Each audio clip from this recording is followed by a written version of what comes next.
Beautiful sunny 50-degree day, County Stadium in Milwaukee. Game 4 of the series. St. Louis Cardinals leading 2-1. I'm Dick Enberg. Joe Garagiola and Tony Kubek are featured in some 650 individual shots that you're about to see in 1 minute and 40 seconds. This is the history of baseball in this century and the United States for that matter. See if you can pick out Joe and Tony. You'll see more each time.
Our 1982 additions to that historical montage: Caldwell's cool shutout, Suter's sinker ball, and Andujar's agony.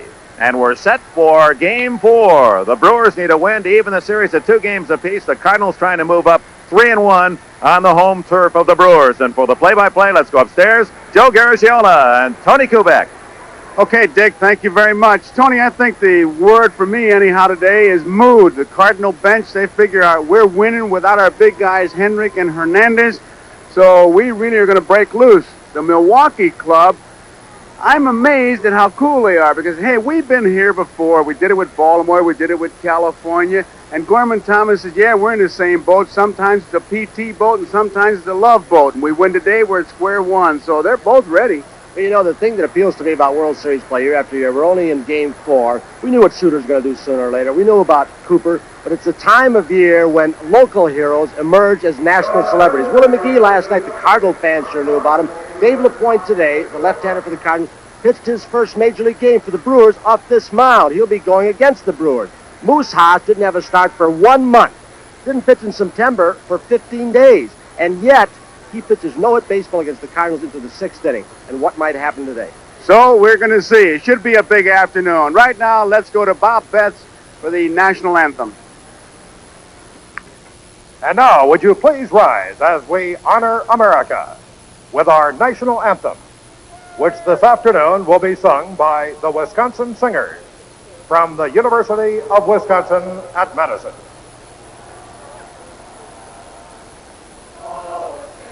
And you see by the dawn's early light what so proudly we hailed at the twilight's last gleaming, whose broad stripes and bright stars through the perilous fight for the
Just a perfect afternoon for baseball. The crowd's ready, the players are ready, and we'll be back with Game 4 right after this.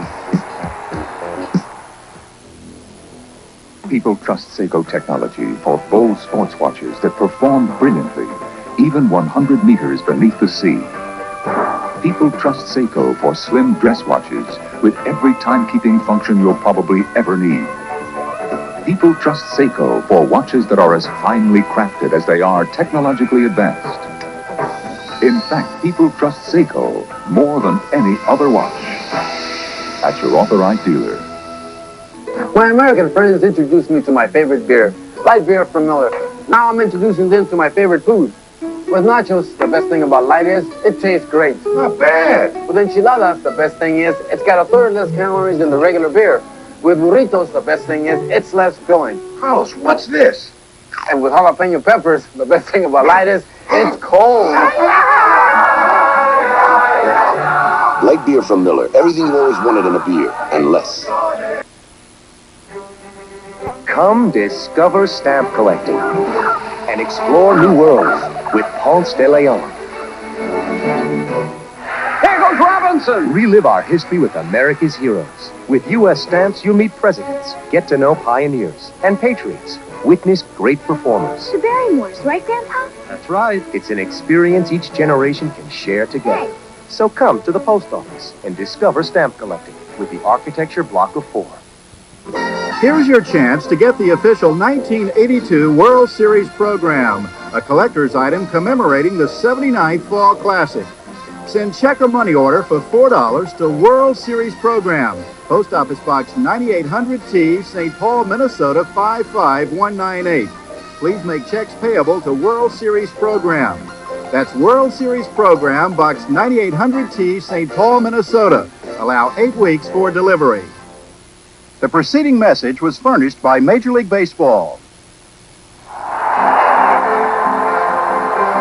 This afternoon from Milwaukee, NBC Sports presents Game 4 of the 1982 World Series. The American League champions, the Milwaukee Brewers, against the National League champions, the St. Louis Cardinals.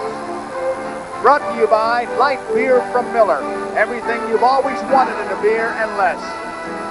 And by Ford and your Ford dealer. Have you driven a Ford lately? And by Atari, the leader in home video games, or fun your whole family can share. And by Seiko and Seiko dealers, who remind you that people trust Seiko more than any other watch.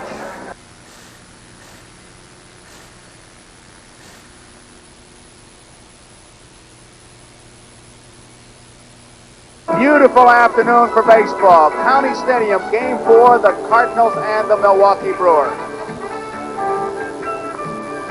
The ceremonial first pitch today for all of us in baseball takes on greater significance. Take a good look at those youngsters.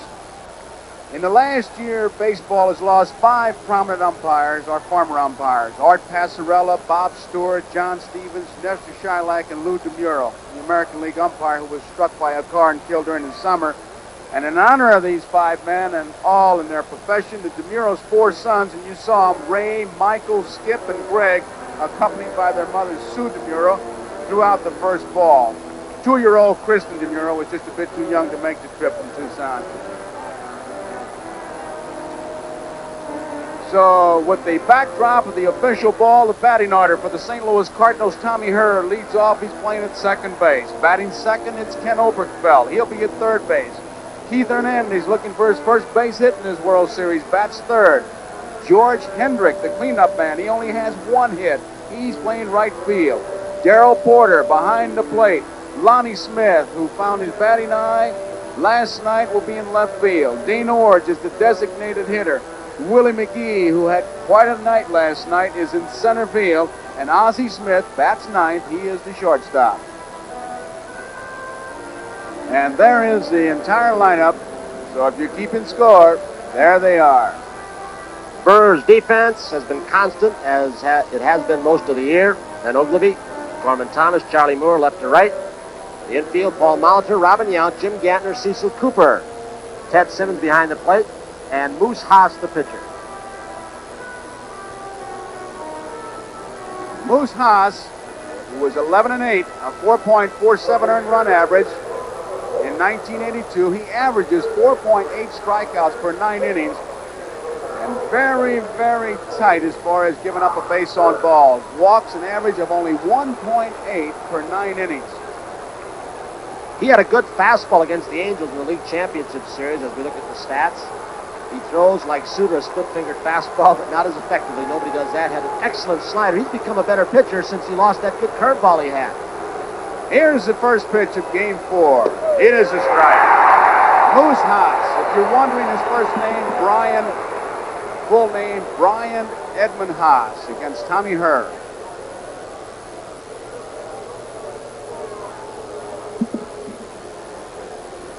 One strike the count. It's strike 2. Haas was born in Baltimore, Maryland, lives in Hempstead, Maryland. He's 6 foot, 170 pounds. And Joe, the background in day baseball here becomes a little bit of a problem for some hitters. I know the California Angels hitters against Sutton and Haas, when they pitched day games against them here in the League Championship Series, the pitcher throws out of the sky up above the top of the head of that pitcher, and it is tough to see. There's a strike. He got him.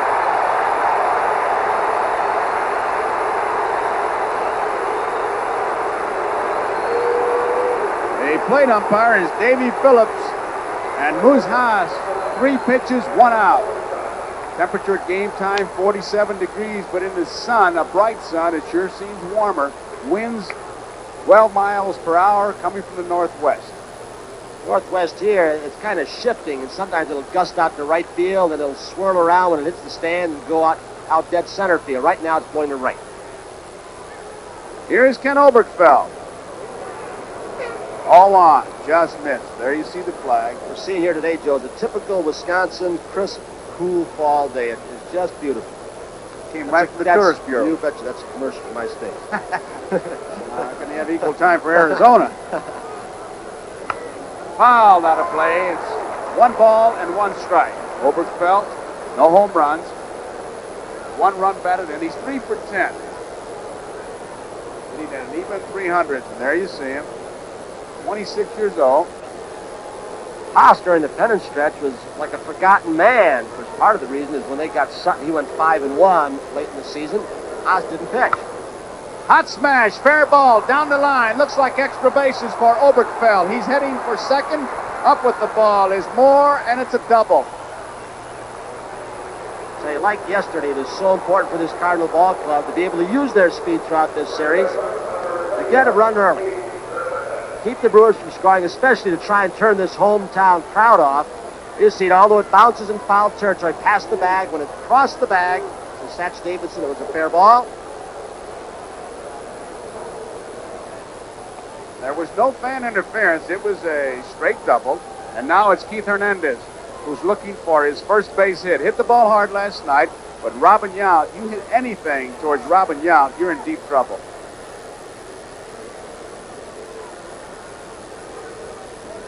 He's a franchise, Robin Yount. On yesterday's ball game, Joe, the number 6 and 8 hitters caused all the trouble for the Brewers. And of course, Lonnie Smith and Willie McGee. Yesterday, the 1, 2, 3 hitters for the Cardinals were 0 for 13. Fastball misses, ball 1.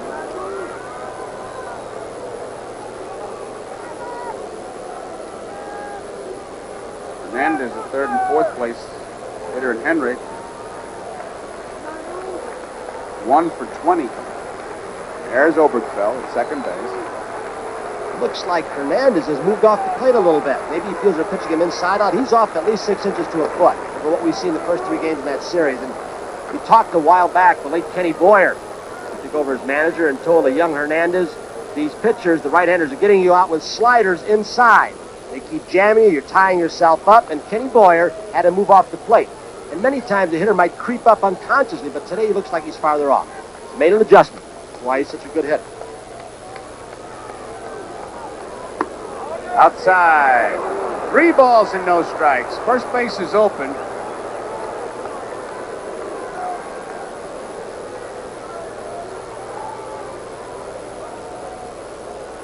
One man out. Obergefell is on at second base. Top of the first inning.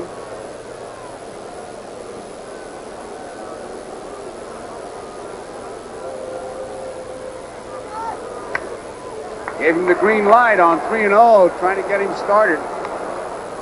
The on-deck batter is George Hendrick. He's looking up in the stands, probably trying to find where his wife is seated. No reason for him to be looking up there. I know ball players do that. I used to do that. He might have fouled the ball off the bat to see if the spectator made a good catch, too. 3 balls and 1 strike.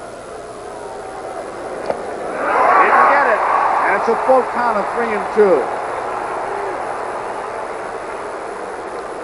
A jammed ballpark. Milwaukee fans really support their ball club. And these Brewers have really brought a lot of thrills to these fans during the summer. One man out. Obergefell at second. Struck him out. He just handcuffed Hernandez inside. Tough pitch.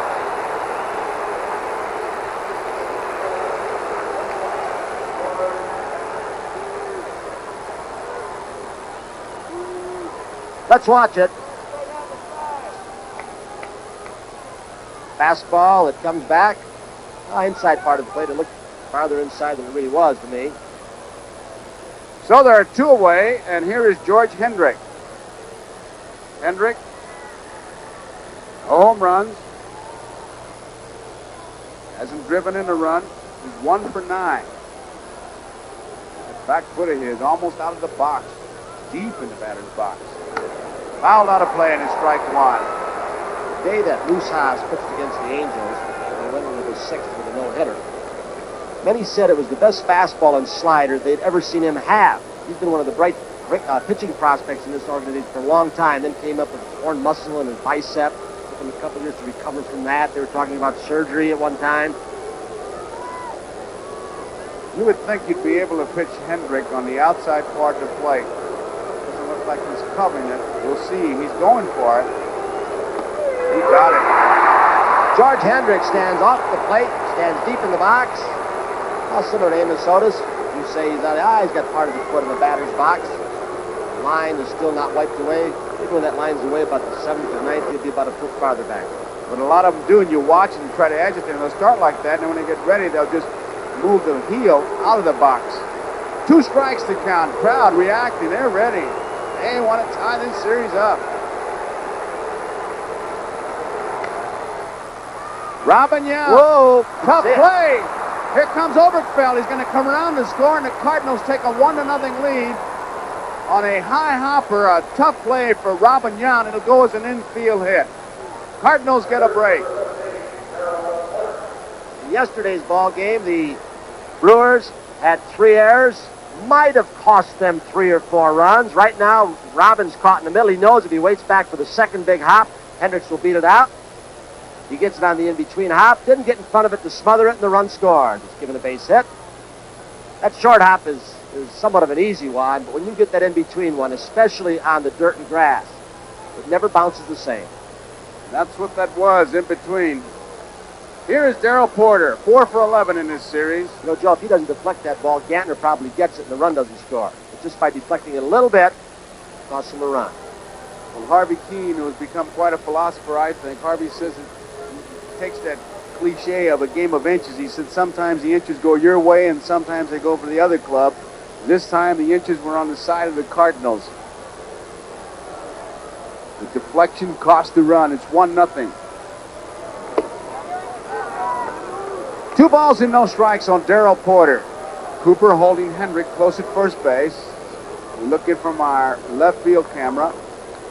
I think if there's one thing we have seen in games 2 and 3, that when you make a little mistake against the Cardinals, whether it's a walk, an error, or a missed cutoff, with their speed, they will take advantage of it. Showed it last night, and that's a sign of a good team. When they got you down, they don't let you get off the hook.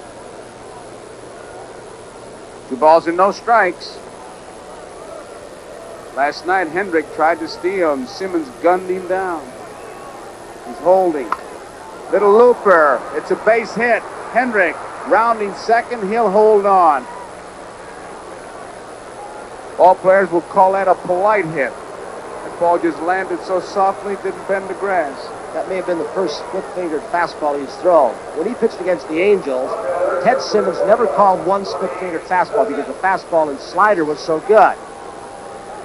He went to a little bit earlier, maybe show this Cardinal team some off-speed stuff. So the Cardinals, with 2 outs and a run in, have Henrik on at second base. Darrell Porter is on at first base, and here is Lonnie Smith, who is 2 for 11. He had those 2 base hits last night. Double in the 5th. Scored on Willie McGee's home run. Then he had a triple in the 7th, and when the throw went into the dugout, the relay throw, Smith came in to score. George admits something how quickly a 1 run will calm a hometown crowd down. They become quiet after coming out very loud in the player introduction. Strike 1. Well, the way it was made, too. Foot, if he doesn't deflect it, if it's a foot closer to Young, he makes the play. You wonder that Snake is out there to talk about being snake bit. 1 strike pitch. Misses. The other thing, the Cardinals, counting the playoffs and the World Series in 6 games, they've taken the lead first 4 times, and they've won all 4. It's the Herzog style. Get in front and keep running. 1-1 to count, 2 outs. Third base, Molitor has it, steps on the bag. The force is on Henrik coming down from second, so we complete the top half of the first inning, and the Cardinals pick up a run, so it's 1-0. St. Louis, Milwaukee coming to bat.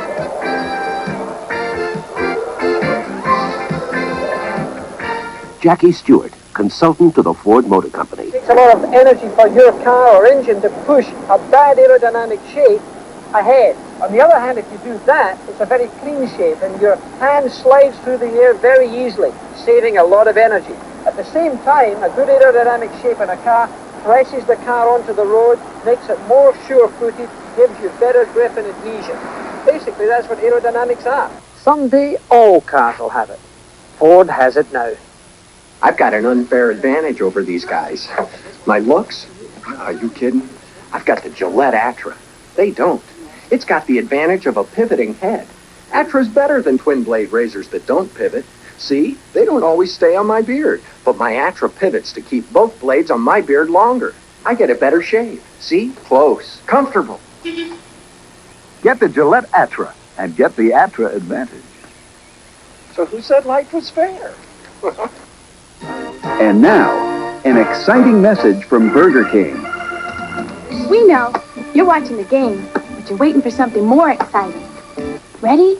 Broiling beef frying nearly 2-to-1 in a coast-to-coast survey. Not better than baseball? Think about it. Nearly 2 out of 3 people chose broiling. Burger King broils. McDonald's and Wendy's fries. Okay, now back to baseball. But the second it's over, everybody up. Click off your sets. And come on to Burger King.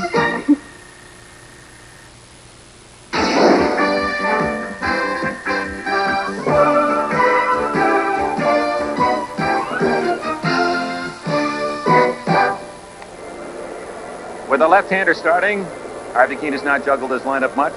Pretty much the same. Paul Molitor will lead it off at third base. Robin Yount at shortstop batting second. In the 3 spot, Cecil Cooper, the first baseman. Cleanup, switch hitting Ted Simmons, the catcher. Now a little change. He's moved Gorman Thomas up a notch, the center fielder, and then dropped Ben Ogilvie, the left fielder, into the number 6 hole. Batting seventh, the designated hitter Don Money, the right-hander against the left-handed pitcher. Then it's Charlie Moore, the right fielder, and batting ninth, Jim Gantner, the second baseman. There you see the lineup, and the Cardinals will be very much aware of this first pitch to Molitor, because Molitor wants to get something started on the heels of the Cardinals picking up that run in the top half of the first inning. He's a good first ball, fastball hitter, and he'd like to just get it started, light the fire. On the mound, LaPoint, the former Brewer, a great straight changeup. Fastball moves away, hard slider. First pitch, swings right at the third baseman, Oberkfell. He's got him.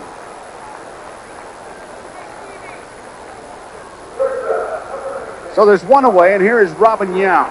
Molitor was 7 for 15, 7 for 16 now. He has the highest batting average in the series so far. Yount is 5 for 13, a 384 average. Usually when that first hitter jumps on the first pitch, it forces the next guy to take the first pitch. So you call for a fastball. He missed. Ball 1. That's the tailing fastball that LaPoint throws so well. His pitching coach, Hup Kittle, thinks it moves better when it's down. 2-0. Yeah, the MVP candidate, I think a shoe-in in the American League. It's somewhat unusually, as we pointed out in Game 1, with that top hand kind of curled over. He puts the elbow up. You wouldn't recommend hitting that way to a youngster, but I think that's one of the reasons he becomes a low ball hitter. He's got an uppercut swing. 3 balls and no strikes. He's only 27 years old.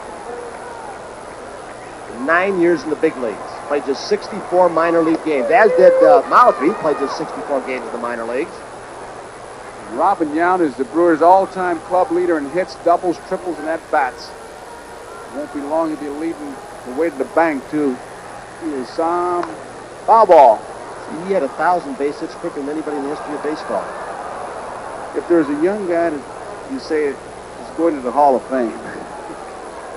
He is just beginning. You know, most guys, when they're 27 and have 9 years in the big leagues, they're starting on the downswing. He is still reaching his peak or shooting for it with 9 years experience.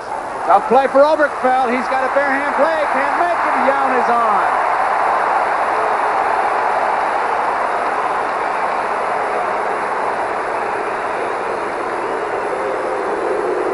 Listen to the crowd. Coop, Coop.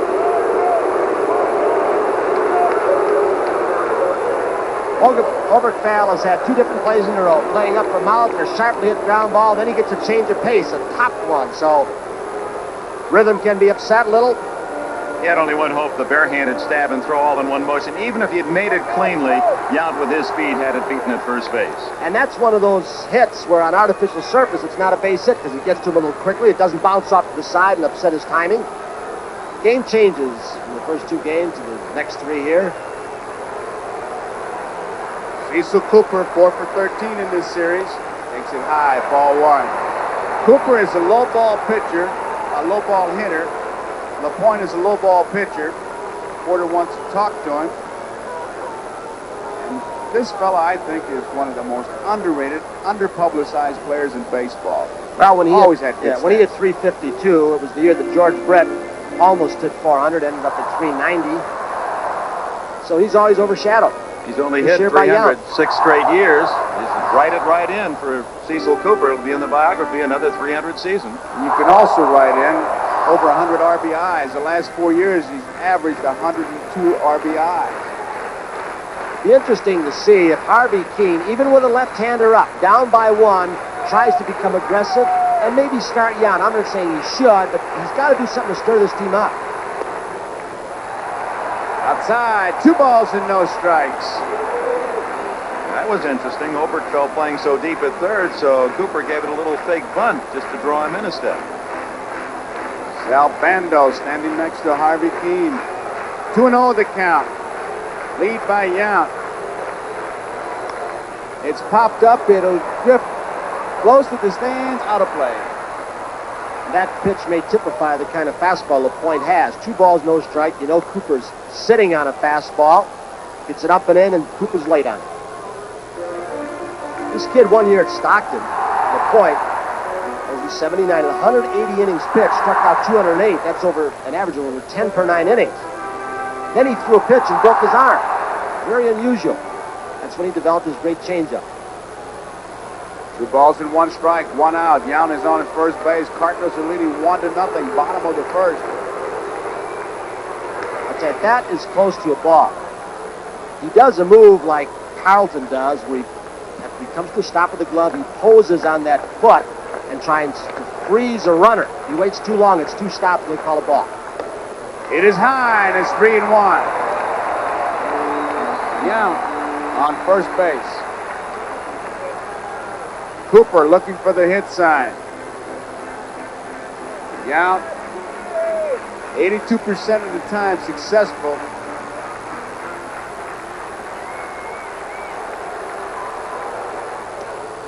He didn't get it. 3 balls and 2 strikes. Now it's An early key situation. Do you run your man at first base? If you get a base hit, you got him on at third. Extra base hit, he scores easily. But if Cooper strikes out, percentage against him to go to second. I'll tell you, I would run struck him out 53 times. He's running in for almost me. 700 plate appearances. There he goes, and there's a double play. Line drive right at him. That's the gamble you take. You live by the sword, you die by the sword. A base hit, he's at third base, but it was right at him. A good call by Harvey Keene, just didn't work out. So at the end of one, it's the Cardinals 1, Milwaukee nothing.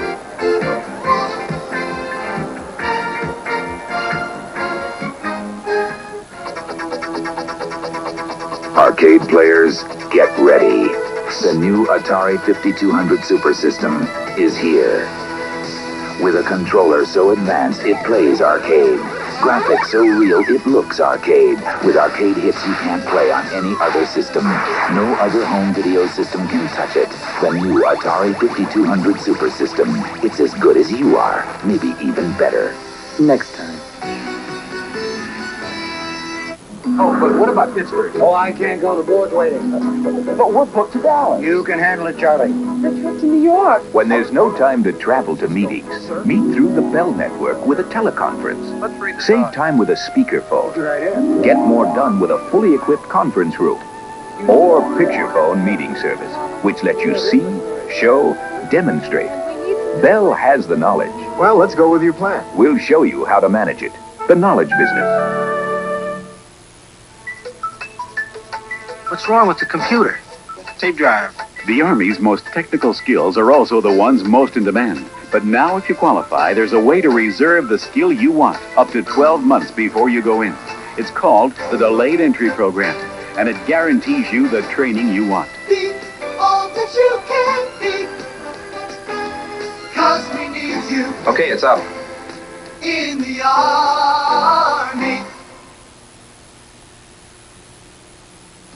It's a World Series weekend. First, the latest strike updates on NFL 82, plus the high-speed action of the Charlotte 500. Next up, a boxing doubleheader with a lightweight brawl and a welterweight slugfest. Then the Fall Classic, all on NBC Sports.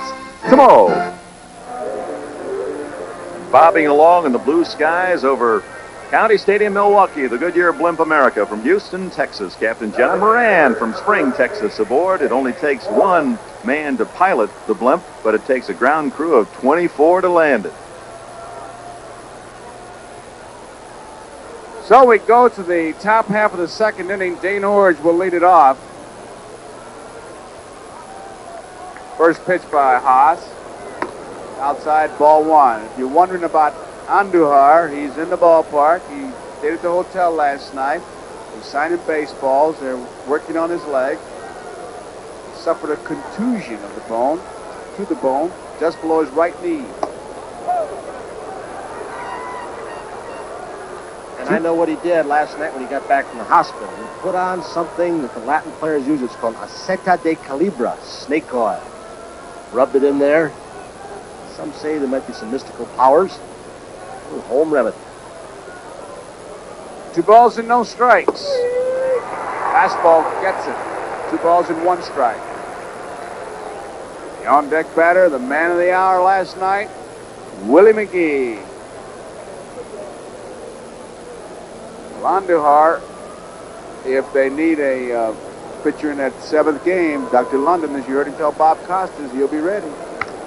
Straight up the middle. Gorman Thomas is there, makes the play. There's 1 out, and here is Willie McGee, who had 2 big home runs. How will the crowd react?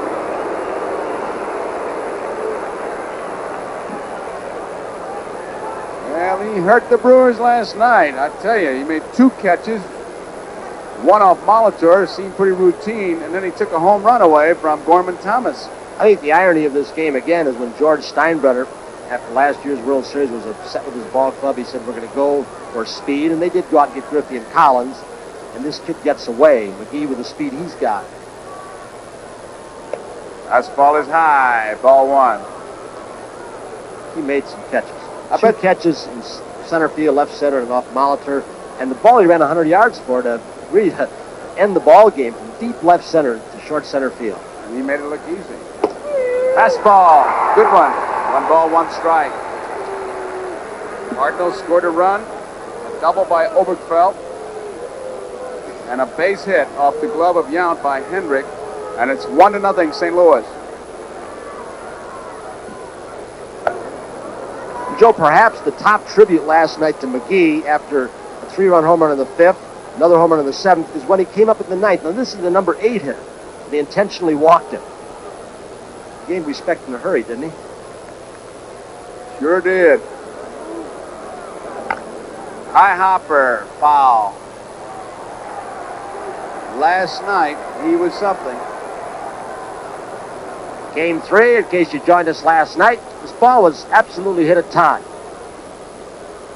The leaping ability that Dick Enberg brought out, and you've done NCAA basketball championships, Dick, and he just skied about a foot or so above it, take it out of the stand. He was in slam dunk range, that's for certain. 2 balls and 2 strikes. Gorman Thomas thought it was out when he hit it. He said it just never did get up. It just went straight. He thought it was a home run. Foul ball down the third baseline. But that's the kind of hitter they scouted McGee as being, the Milwaukee Brewer advanced scouts. He slaps the ball to left field. He pecks away at you and tries to beat it out, and he jolts to in the right field seats on it. You know, Tony's a natural right-handed batter. He said, I made myself a left-handed hitter, a switch hitter, when I joined the pro ranks, as I realized I just couldn't do it all from one side. Now joining Charlie Keller and Tony Kubek, the only rookies. They had 2 home runs in the game, and he's got another base hit to left field. So McGee is on, and he's liable to run it anytime. He's not a good base stealer yet. He's a good runner with the natural speed that he has, and it's just raw speed that allows him to steal the bases. And here's Ozzie Smith, a good hit-and-run man. You have to be alive for anything. I think that is pointed out by his season stats. When you look at what McGee did, stole 58, stole 24, was caught 12 times. They had to actually teach him a lead. Buddy Herzog said he spent 5 years, and Whitey said, I taught him the old Casey Stengel lead off first base. It's high, ball 1, as Ozzie Smith shortened up as if to bunt, drew in Molitor, and now looking at Chuck Hiller, may switch off and start the runner and play hit and run or bunt and run. You would think it'd be hit and run if they were going to switch it off. Molitor is in tight. Holding. It's a strike.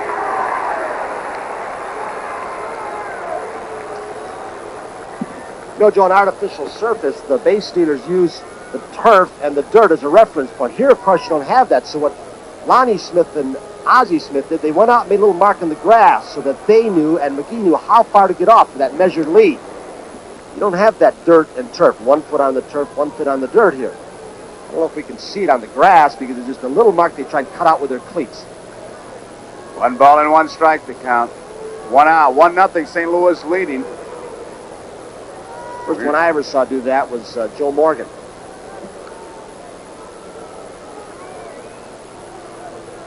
Like starting blocks, imaginary starting blocks. More of where to go from rather than a shove. Holding. There's calling time or what? No play. It may have been a tip strike. I don't know what he's calling. He took both arms up in the air, no play. It's the play that confused Davy Phillips last night when Jim Evans' arms went up in the air first. Davy Phillips took his eye off the play, and then Jim Evans, who was then at third base, called it a strike. Fair. It's 1 ball and 2 strikes. Tipped it. There was no play sign up in the air, same as a foul ball. In the old days, those guys would boom it out. Now they're getting so technical, so television-minded. Both hands up means one thing. Maybe we can get them on a game show. 1 ball, 2 strikes.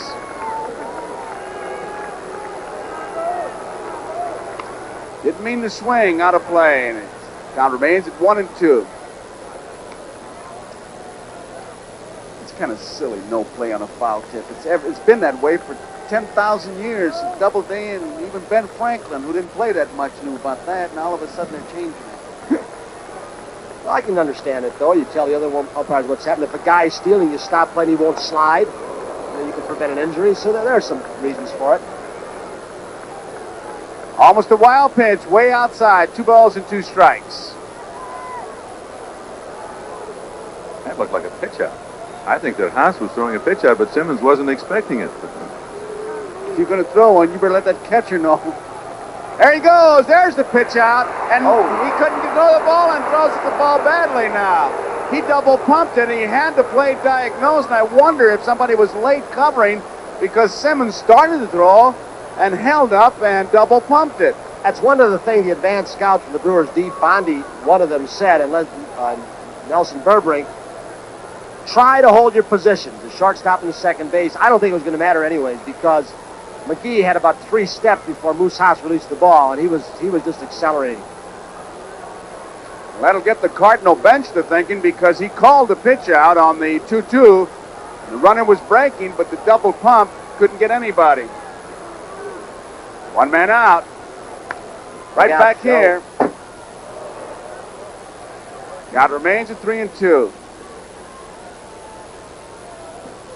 McGee, successful 17 of the last 21 times he has tried to steal. So I guess that means he's learning, doesn't it? Because his minor leagues stolen base stats are not that good. Cardinals leading 1-0. We're in the top of the second. Walked him. So McGee's stolen base total, his tops in the minor leagues, 4 years, just 25. He was on base quite a bit that year. Fort Lauderdale. Let's pause briefly for our station identification. This is the NBC television network. The Glenn Campbell Music Show with B.J. Thomas, 7:30 tonight, KNBC Los Angeles. With Tony Kubek, Dick Enberg, Tom Seaver, Bob Costas, this is Joe Garagiola here in County Stadium, where the Cardinals lead 1-0. 1 man out. The batter is Tommy Herr with Willie McGee at second and Ozzie Smith at first. Herr was called out on strikes.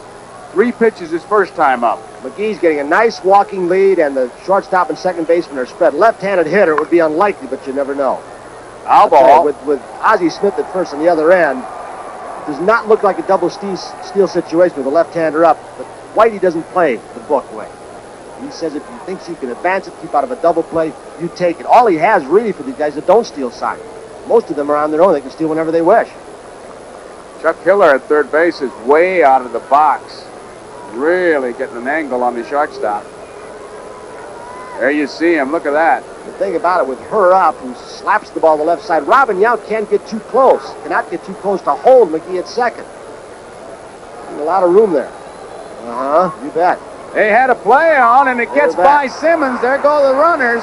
Second baseman Gantner broke over, and Haas made a tactical error by at least backing off the mound and looking, but he threw to the plate, and out of position was the second baseman. McGee was going. McGee had a false start, and when he saw Gantner break, Hiller yelled, "Get back," and it froze McGee, and then the pitch bounced in the dirt. And very alertly, Ozzie Smith fouled right up. He watched the lead runner. See, there he was going, but then he spotted, or somebody yelled, right there, that Gantner was coming for the pickoff. Now it gets by, and he accelerates. They both get in scoring position. What speed can do to intimidate an infielder, a pitcher, and a catcher.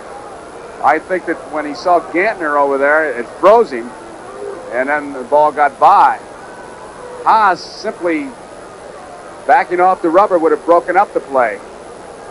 There's 1 man out, 1-1 to count, and it's low, 2 balls and a strike. Really been a messy inning for Haas after giving up the base hit. Then they have a pitch out. They can't throw out McGee. Then he loses the number 9 hitter, Ozzie Smith, on a walk, and now a wild pitch, and suddenly 1 hit, and you have 2 men perched in scoring position. And the Brewers put themselves in trouble in the first inning when Robin Yount couldn't keep that ball in front of them. Deflected it. They played shabbily last night in stretches. Cost them a few runs. 2-1 pitch. Foul. Count goes to 2-2. You can see the outfielder just kind of walking around, their heads down. It's kind of one of those innings that's lagging on and on. It's up to Haas to get it up there and get somebody out. Cardinals. Statistics on everything. 68-41. Whatever that means. Crowd trying to get this Brewer Ball Club going. They're in trouble. Brewer Ball Club looked the same way the first 3 games against Baltimore, and a little bit like this the first 2 games they lost against the Angels, and then they came back and they're here. 2-2 pitch. 1 out. Foul ball. Out of play. Cardinals are leading 1-0. Inning started with Orange hitting one up the middle right to Gorman Thomas. And Willie McGee slapped one into left field, a single. He stole second. Ozzie Smith walked a wild pitch, and they're second and third with one out. You can see the runners on this shot.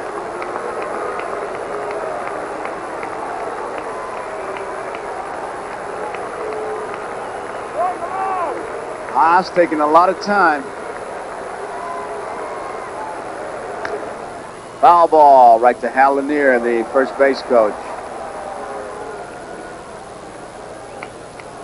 You know, in addition to a ball club, plays making you look a little bit lethargic. A pitcher, when he takes a lot of time, he takes the spring out of your legs. You stand around and it's almost like you want to get some white paint out there and make 2 or 3 foul poles with the guy standing out there. You know, it affects you as an infielder, and perhaps it affected Simmons as a catcher, waiting for the pitch out when he got it.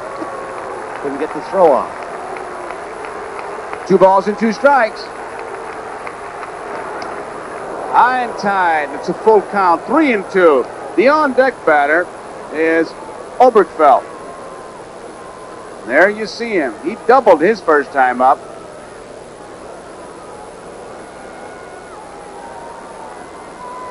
One man out. Willie McGee is on at third. Ozzie Smith is on at second.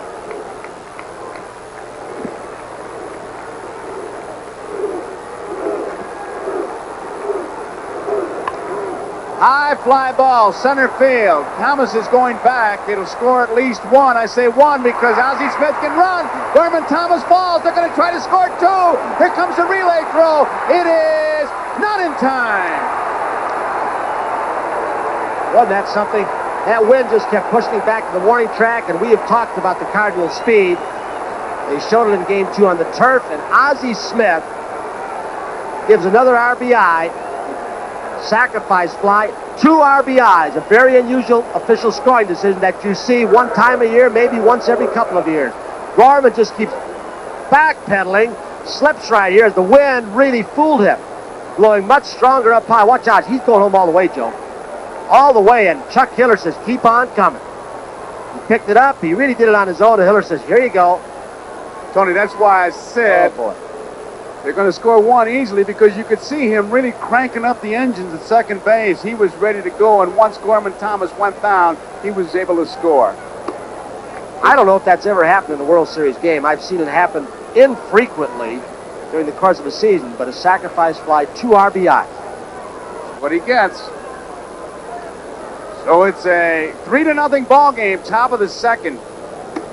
And that misses. It's 2 balls and no strikes. And that'll take the heart out of a ball club. They're going to really have to come back because the Cardinals are forcing the mistakes now. They're not knocking your brains out. They're forcing the mistakes. Like stealing 2 runs this inning. Well, what it does is sends the ball club, as we look at Butch Yotkerman looking in there, who's retiring this year. Butch been there since 26.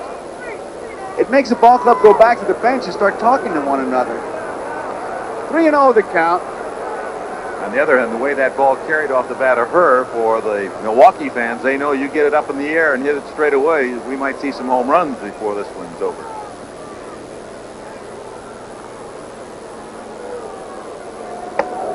He walked him. I don't see anyone throwing in the Milwaukee bullpen. That's what surprises me. And just now, someone is taking off a jacket. And the way Haas has been struggling in the inning, it's typical, really, the way Harvey has managed most of the year. In fact, that's one of the big moves he made. Now they're starting to remove some jackets down there. It's Ned Yost, one of their catchers. But when Harvey took over, he said, boys, I'm going to let you finish off ball games. And he knew he had some problems in middle relief at one time, but it got straightened out. He continues to manage this way in a short series, and you wonder if that's the way to continue managing in a short series as opposed to 162 games. Simmons is going out to talk to his pitchers.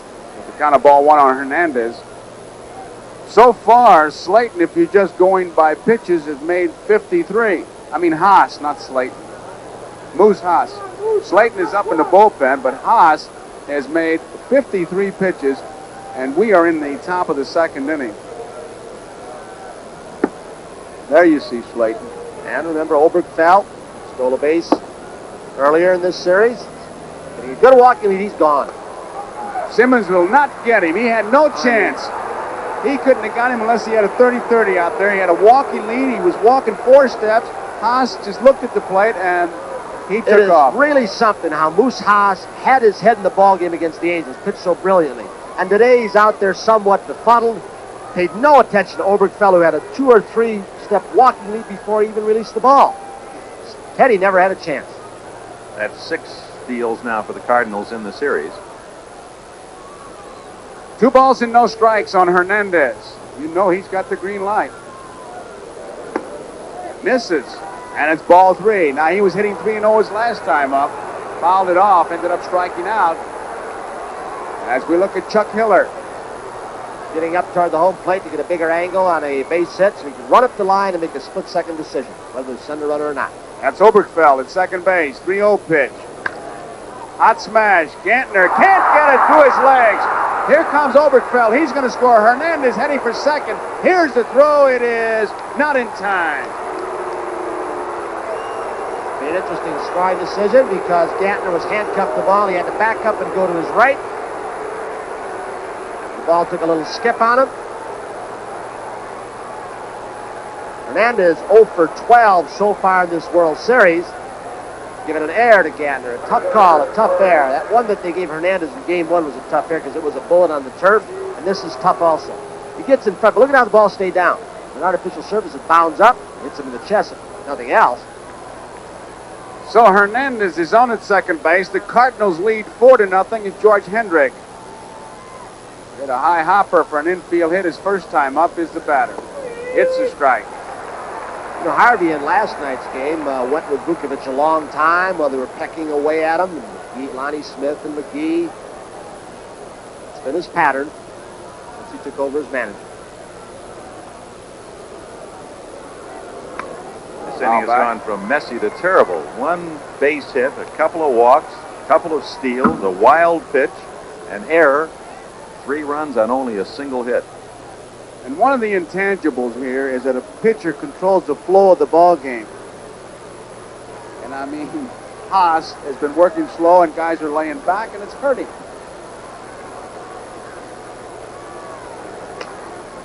Hop foul. Cecil Cooper is there. He makes the play. So that ends the inning. A big inning for the Cardinals, a tough one for the Brewers. As we go to the bottom of the second, it's St. Louis 4, Milwaukee 0. If you care about your pictures, you'll flip over Kodak paper. Because for a good look on the front, it helps to have Kodak paper on the back. Kodak paper. It's the only paper to flip over. So to help your pictures look their best, come to a store that cares enough to use Kodak paper. And you'll flip. Just ask for Kodak paper where you see this sign. And start flipping. Sharp presents The Genius of the Keyboard, playing Sharp's new CS4800, the office calculator that performs like a computer. He performs difficult what-if projections instantly. Next, he performs on our remarkable calculator, Sharp's EL7050. It prints out 4-color charts and graphs brilliantly. Whatever your calculator needs, Sharp offers a very, very wide range. From sharp minds come sharp products. You know, there's nothing like getting together for a nice, friendly game of cards. That's right. Jim brings the cards. Uh-oh. Mickey brings the doll. Nice doll. And I bring the beer. Light beer from Miller. Light tastes great. It's got 1/3 less calories than the regular beer. And it's less filling. And you don't want to get filled up when you're dealing with these guys who... Okay, Numa, cut the cards. Oh, no. Light beer from Miller. Everything you always wanted in a beer, and less. Robert Urich is Gavilan. He likes quiet evenings, but someone's always dropping by to spoil his fun. Catch the adventure they're all whispering about, Gavilan, Tuesday, October 26th. Many faces of Harvey Keene as he saw a tough inning. Manager sits there knowing that his future is in the hands of 9 guys on the field. And you've got to say that was a tough inning. Sutton and Haas sitting there. John Sutton trying to get him going. It's only 4-0, and here is Simmons. Only one hit in that inning, and Haas made 37 pitches. Now here's where the Brewers need to get the crowd back in the game. They've got to start doing something offensively. 2 balls and no strikes on Simmons, who was 4 for 12 in the World Series, a .333 average, has 2 home runs. Foul ball. I'll make a statement, Tony. I don't think 4 runs will win the game. I don't know, when you look at the stat sheets, and they're always inconclusive, and they don't have stat sheets in the Brewer dugout. 21 game starts for LaPoint this year. He did not have a complete game.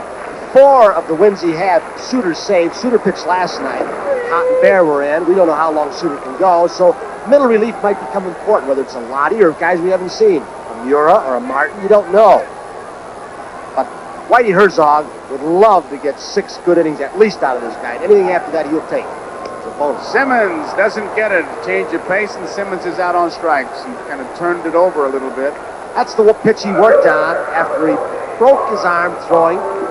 Came back 3 weeks later with no surgery. He developed a bone spur, Joe and Dick, and a doctor wanted to perform surgery on him. And Ed Sprague, a former pitcher, said, don't let him cut on you. It was the same kind of surgery they were talking about as Tommy John had.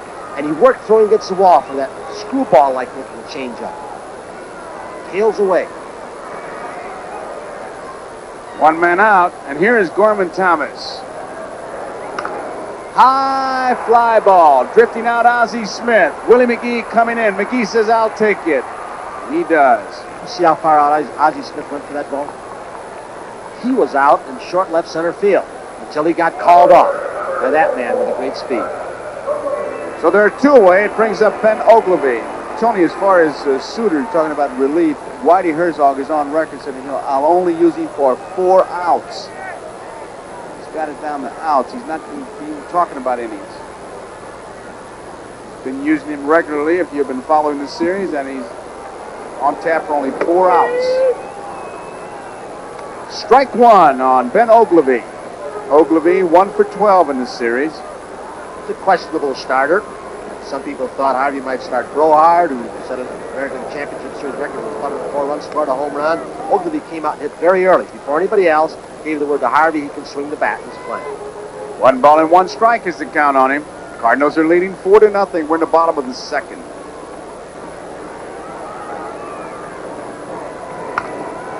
Left field, going back. Lonnie Smith near the wall. He cannot get an extra bases. And Ogilvy rounding second. He's digging for third. Here comes the throw, a triple.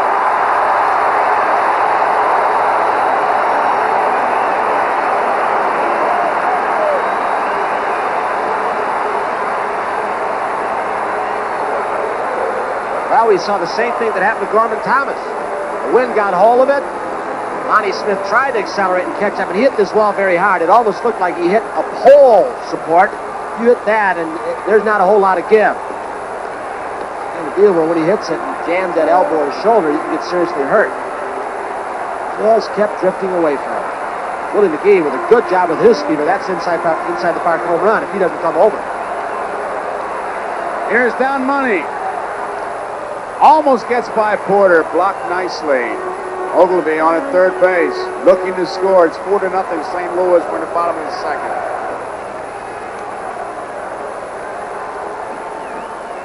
Money, 1 for 3. He's the designated hitter. There are 2 outs.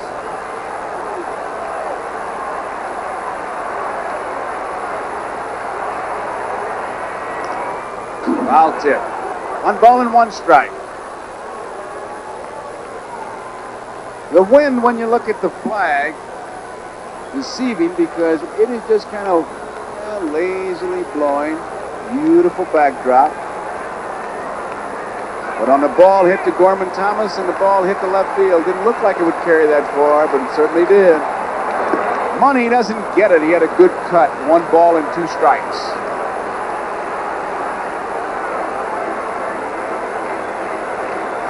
Nothing. St. Louis, bottom of the 2nd. LaPoint. Ogilvy is on at third. Again blocked by Porter. 2 balls and 2 strikes. They say when you see that ball in the dirt, that is that changeup that Tony talked about. And he'll bounce it now and then. That was a pretty good picture of how a catcher should block the ball. He didn't reach for it, much with that pair of pliers grip and backhand, but he got in front of it. 2-2 pitch. Foul ball.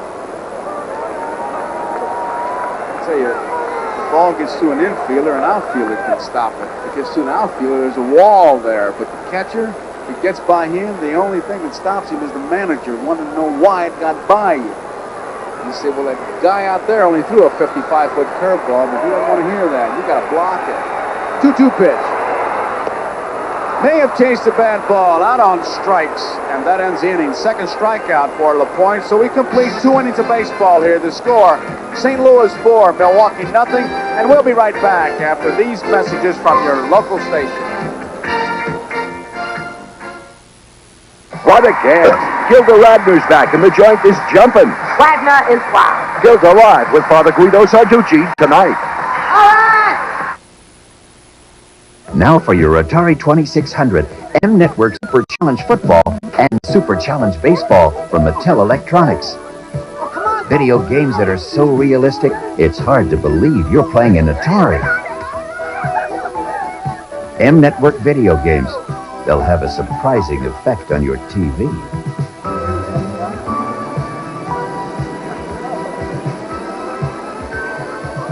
M Network from Mattel Electronics. Goodbye 82 clearance time is coming to a close at your Toyota dealers. Their goal is to sell over 4,000 pickups by October 17th. So what does that mean to you? It means rock bottom year-end low prices. And dealers can receive and pass on special factory incentives of up to $700. So now's the time to get the deal of a lifetime on Toyota, the #1 selling small truck in California. So see your Southern California Toyota dealer now. Then just ask yourself, what'll you do with all the money you save? Pete Wilson. The federal budget deficits and the interest rates that threaten all of us are the result of years of overspending by congressmen and senators who have done to the federal budget what Jerry Brown has done to California. It's time we said to Congress, no more. And if Congress will just show some courage, we can get America back on track again and keep it there. Pete Wilson for California. Outstanding horsemanship, Foxfield Jumping Derby following baseball. Milwaukee's County Stadium, where the Cardinals are leading by the score of 4-0. And it'll be Porter to lead it off, and for the play-by-play, here is Dick Enberg. All right, Joe. Hello, everyone. St. Louis Cardinals, 4-0, top of the third inning. Darrell Porter had a base hit his first time up, looped a single to center field. Moose Haas struggling in the early innings, gets a strike in on the breaking ball. Porter with his hit in the first inning, now with a total of 5 to lead the Cardinals in that regard. They're the men that he does not like to see on first base. Rings, Wilson, and Sachs. 1 ball, 1 strike. Reset the defense. It's Moose Haas on the mound. Simmons behind the plate. Molitor at third. Yount at short on the left side. Gantner and Cooper are back on the right side. In left field, Ogilvy, Thomas in right center, and Moore in deep right. Nibbles on the corner, 1-2. Dick, the Brewers find themselves in a similar situation that the Cardinals did in Game 2, and the Cardinals are down 3-0. They're looking for somebody, Haas, because he's out there to shut down the Cardinals for 1 inning. Give a little more life when they go on the bench so the offense can get something moving. 1 ball, 2 strikes. Check swing foul. Haas is a locksmith. You look at Porter, 1 for 1 today. And he's also an amateur magician. Right now, he'd like to make those 4 runs disappear. There's an umpire at the third baseline who's a pretty good magician himself. Wire. Form in front of Magic groups. It's a Magic Castle on the West Coast. They both go there. That's a fair ball. Off the front lip of home plate, and Porter is out. Appeared at first it might have hit his front foot. Porter, who's having a good series, they've been wondering about his throwing ability. The other night he was able to get a speedy Paul Molitor on the hit-run play was a key play. Yount missed the pitch, and Molitor was out. That was in the 8th inning. And he got a split-fingered Suter fastball up in the strike zone, an unlikely place for it to be, which he can handle very well. Bonnie Smith, a couple of key hits in last night's Cardinal 6-2 victory, a double and a triple. Grounded to third his first time up. Molitor bag high at third, looking for a possible bunt. Check swing, and there's 2 away. Simmons now has gone to the breaking stop. I don't know if that was a slider or a split-fingered fastball. I'm sure you recognize that man. You'll be seeing him in the Devlin Connection every Saturday at 10 o'clock Eastern Time. That's Mr. Rock Hudson. You know, I did an interview with Rock Hudson from Monitor Radio, and boy, you ought to see all the secretaries that came down to see me do that interview. He is a nice-looking man. The Devlin Connection, Rock Hudson. 2 outs here on the top of the 3rd inning at County Stadium. Beautiful Milwaukee day. Dane Orge lined out to center field his first trip. But they came for your personality.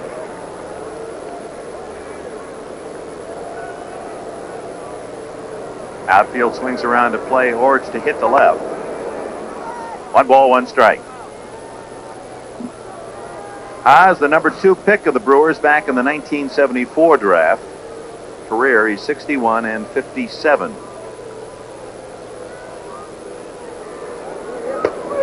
play Orge to hit to the opposite field. It's 1 ball and 2 strikes. Davey Phillips in the last couple of hitters. There's McGee on deck. Looks like he has expanded his strike zone a little bit. Porter questioned that call. Or Orge, rather. Porter questioned the call the first time. First hitter. 1 and 2. Fouled away. Orge has been a solid hitter in his Cardinal career, often overlooked because he's not a starter, but he's hit .301 in his 5 years with the Redbirds, and likes that artificial carpet. So you can see a .309. It's the ball very well the opposite way. Left center field. Lashes that one in that direction. Foul. 2 Orge brothers in professional baseball at one time. One still with the Toronto Blue Jays, as we told you earlier. Garth, who played third. Had a good year. Second, he was up at 300 almost all year long, finished about 285. Exactly 285. Really a terrific, I don't want to use the word utility player. He's going to be around a long time, Garth. And this guy will too, because he can swing the bat. And you always find a spot for him. Loop behind short. Robin Yount. And Moose Haas retires the Cardinals in order in the 3rd inning. Milwaukee coming up bottom of the 3rd will bring up Charlie Moore. Then Jim Gantner. And the top of the order, Paul Molitor, trailing St. Louis by 4. From the edge of time comes the digital watch of tomorrow, today. The new Dress Digital by Timex. Incredibly thin digitals with a totally new technology. All push buttons are gone. Digital control is an amazing command bar. Discover the new, very beautiful, micro-thin Dress Digitals by Timex. Built and priced in the Timex tradition. Timex, we make technology beautiful. Have you driven the total car? Introducing a totally new Ford LTD. Reshaped. Reshaped. Refined. Refined. Redesigned. Redesigned. Inch by aerodynamic inch. From the ground up. The totally new Ford LTD. The total car. Have you driven a Ford lately? Bob and Sandy Davis needed 2 incomes to afford the home they wanted. Then tragedy struck. Allstate update. Joint mortgage protection. Sandy died before the mortgage was paid. Allstate Life's joint mortgage protection could have helped pay off their mortgage if either of them died for less than the price of 2 policies. But the Davises didn't have it. If you both work, talk to an Allstate agent for life, home, and auto. Put yourself in good hands. The Voyagers find history's run afoul when Babe Ruth considers quitting. Baseball just wouldn't be baseball without Babe Ruth. So they must get the Sultan of SWAT to swing. Tomorrow. What a view off at the top of your screen. That's Lake Michigan. City of Milwaukee County Stadium jammed beyond capacity. 53,000 seats. There are around 56,000 fans here. The Brewers trail 4-0. Charlie Moore leads off the third. And Dave LaPoint has a strike. Moore hitting .333 in the series, 4 for 12. Gantner, then Molitor. Anyone gets on Robin Yount in the Milwaukee third. High fly to right center. Hendrick and McGee, and Willie McGee in center has it for the out. You think he doesn't make it easy on a right and a left fielder? I mean, they can just spread out and protect the lines because anything hitting the gaps, he's going to run down. That is a valuable piece of young property out there. Now the Yankees could let him escape. Jim Gantner, 4 for 11 in the series. Easy tap to Oberkfell, and 2 pitches, 2 outs for Dave LaPoint. Well, after a shutout inning by Haas, the fans with the first hitter Moore got into the game just a little bit. Haas pitched the shutout inning. Molitor, with only 2 pitches required from LaPoint for 2 outs, taking his time walking to the plate. He swung at the first pitch himself to start off the first inning and grounded to third. Now he's going to have to take a pitch because you got to make the guy work a little bit. Now, there's a bad statistic working against Milwaukee facing LaPoint today. LaPoint, during the season, in day games was 4-0, and on the road was 5-0. Overall on the year, 9-3. Former Brewer, part of that big trade. David Green, Lascano, Sorensen. Brewers going to St. Louis for Simmons, Vukovic, and Fingers. LaPoint has a unique record. He won both in the American and National Leagues by the age 22. About as quickly as you can get the job done. He won 1 game for the Brewers in 1980, was 1-0. Then last year in St. Louis was 1-0. LaPoint at 22, one of the youngest ever to have a major league victory on both sides of the fence. There's the big trade, and it helped both clubs. And there are many baseball officials here looking to make trades. Scott now at San Diego, Sorensen in Cleveland. Goes after a bad pitch. Looked like a tough, hard slider. Bounce. So the Brewers are out 1-2-3 in the third inning. It's all St. Louis early in game 4. The Cardinals, 4 runs and 4 hits. The Brewers, no runs and 2 hits. No company on earth has sparked more engines than Champion. And now Champion introduces Copper Plus, an innovative new series of spark plugs that can improve the performance of just about any imported or domestic car. New Champion Copper Plus spark plugs, the easiest and simplest way to improve performance, no matter what kind of car you drive. Because nothing sparks like a Champion. RCA Video Disc. First, we opened your eyes to great entertainment. Now, we're going to open your ears to stereo sound. Introducing RCA's Stereo Video Disc Player, letting you enjoy great stereo entertainment and movies on your TV tonight. Basic players start at $2.99, stereo higher. RCA's Stereo Video Disc. It'll open your eyes and your ears. Buy the player now and get 2 video discs free, direct from RCA. Right Guard knows a man needs all the protection he can get.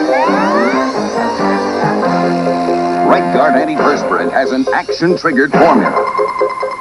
Triggered to release protection when your body needs it most. So the more protection you need, the more you get. Action-triggered Right Guard helps keep you dry and odor-free all day. Right Guard sprays solid and roll-on. The more protection you need, the more protection you get. Tonight on Different Strokes, Arnold plays Cupid, but his arrow goes astray. What you talking about, Lisa? Then Ricky shakes up the household to get Dad's attention. Silver Spoon. This is a shot from last night's game. 2 former Oakland A's MVPs in the World Series, Roland Fingers and Gene Tennis. Remember, you saw them, and then Tennis started laughing. We asked him, what were they talking about? He said, Roland Fingers was telling me about some of the cures people have written him and told him how to help out his arm. And one was to tie an onion around his elbow. His wife would love that, wouldn't she? Dennis said, dip it in cider and go to the dance. We got to talk to Andujar. Look at that aceite de calibra, that Yes. snake oil. Rub it in. DMSO has been known to be used. Well, Nolan Ryan used to dip that finger in brine, didn't he? Apple juice. Willie McGee, one of the names out of this 1982 World Series that will be remembered by the baseball world. 2 home runs as a rookie last night. A young man who apparently is going to blossom into quite a beautiful flower for the St. Louis Cardinals. Well, and you can look down through the years of Frankie Crissetti way back during the Ruth Gehrig era. He emerged as a hero. And of Bobby Richardson in the record book with all the power stats. The 60 Yankees. Shot to Yount on one hop. He runs so easily and still a close play at first base. Sports World returns later on today with a lineup that includes live championship boxing. Frank the Animal Fletcher against James Hard Rock Green in a middleweight showdown. Scheduled 12-rounder for the USBA championship. Then it's off to Tokyo for sumo wrestling. 300-pounders. Boy, I'll tell you, there's something. Catch all the action coming up at 4 o'clock Eastern Time on NBC's Sports World. Oh, is that Smith. Molitor can't get him, and Ozzie Smith has a bunt single. I think it's interesting how we've talked about the speed of these Cardinals. Our statistician, Steve Dans, is a stopwatch. And from up in the booth, you might not get a completely accurate time. Now, this is Ozzie Smith running on the bunt as he beats it out, and Molitor was looking for it. But McGee, when you said he ran so easily, Steve Dans timed him unofficially at 3.2 seconds from the left side of the ball he slapped. And Ozzie Smith's not too far behind, but 3.2 is unheard of. Mantle had done it in 3 or 3.1 on the drag bunt before. So unofficial, but that's not bad, is it? Well, he hit a shot, one hop to short, and still almost beat it out. Smith has the 5th Cardinal hit off Haas, leading 4-0 here in the 4th, and scratching for more, and Smith will bear watching for the hitter. Kerr will be able to tell his grandchildren someday, I hit one so far in the World Series, they tagged up from 3rd and scored, they tagged up from 2nd and scored. 2 RBIs on 1 fly ball his last time up.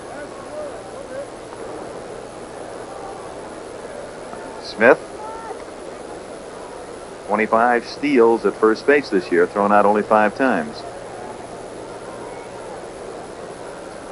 Gets a little bit bigger lead than Willie McGee did. Maybe another stride longer. Ball 1. From here on in, I'd look for him to run because he's got him measured.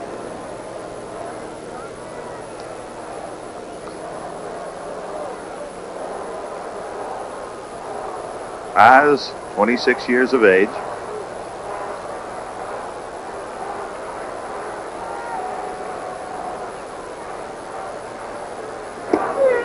Trying to help his catcher Simmons. That was a quick delivery out of the stretch. 1-1.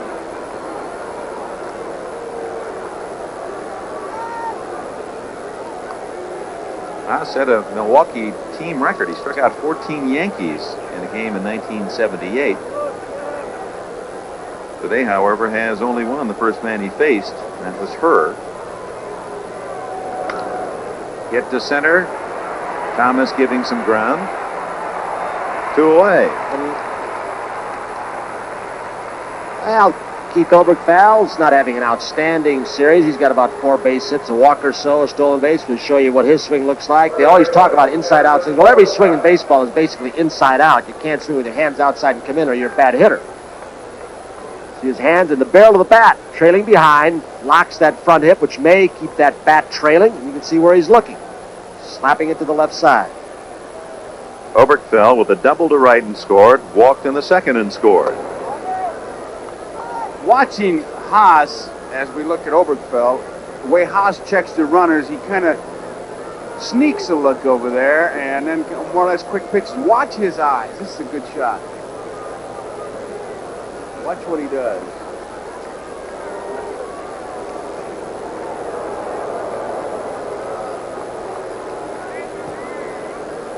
If you're a runner, you would pick it up after watching. He's really getting a good lead. He's not even looking at the runner. He's just very lackadaisically standing on the mound and then trying to, with a quick move, surprise Ozzie Smith. It's when he looks away and looks down. Here's the play that they almost got him, but he was back there. Well, Smith knows he's measured the proper lead. That's about it. He's got him measured all right, but what? Not yet, not yet. Right there. That was a good move. That was the good move. I think his foot was slapped off the bag by Cooper, or he stumbled when he hit the bag, but he had him read because he came back standing up that time. Watch the snap throw. Puts on, he comes short of the bag. The hand was on it. First base umpire Satch Davis says, nice call, Satch. Well, that's an alert tag by Cooper to be able to get the hand. Yep. So Smith picked off first base, and that wraps up the Cardinals in the fourth inning. Coming up, Milwaukee needing 4 to tie. I was known as one of the meanest players in hockey, but I didn't deserve that, right? I'm just a nice guy who comes in and has a few light beers from Miller with the boys. A pussycat who drinks light because it's less filling, and it tastes great. Really, if I was a nasty player, may a lightning bolt come down and strike this very spot. Light beer from Miller. Everything you always wanted in a beer, and less.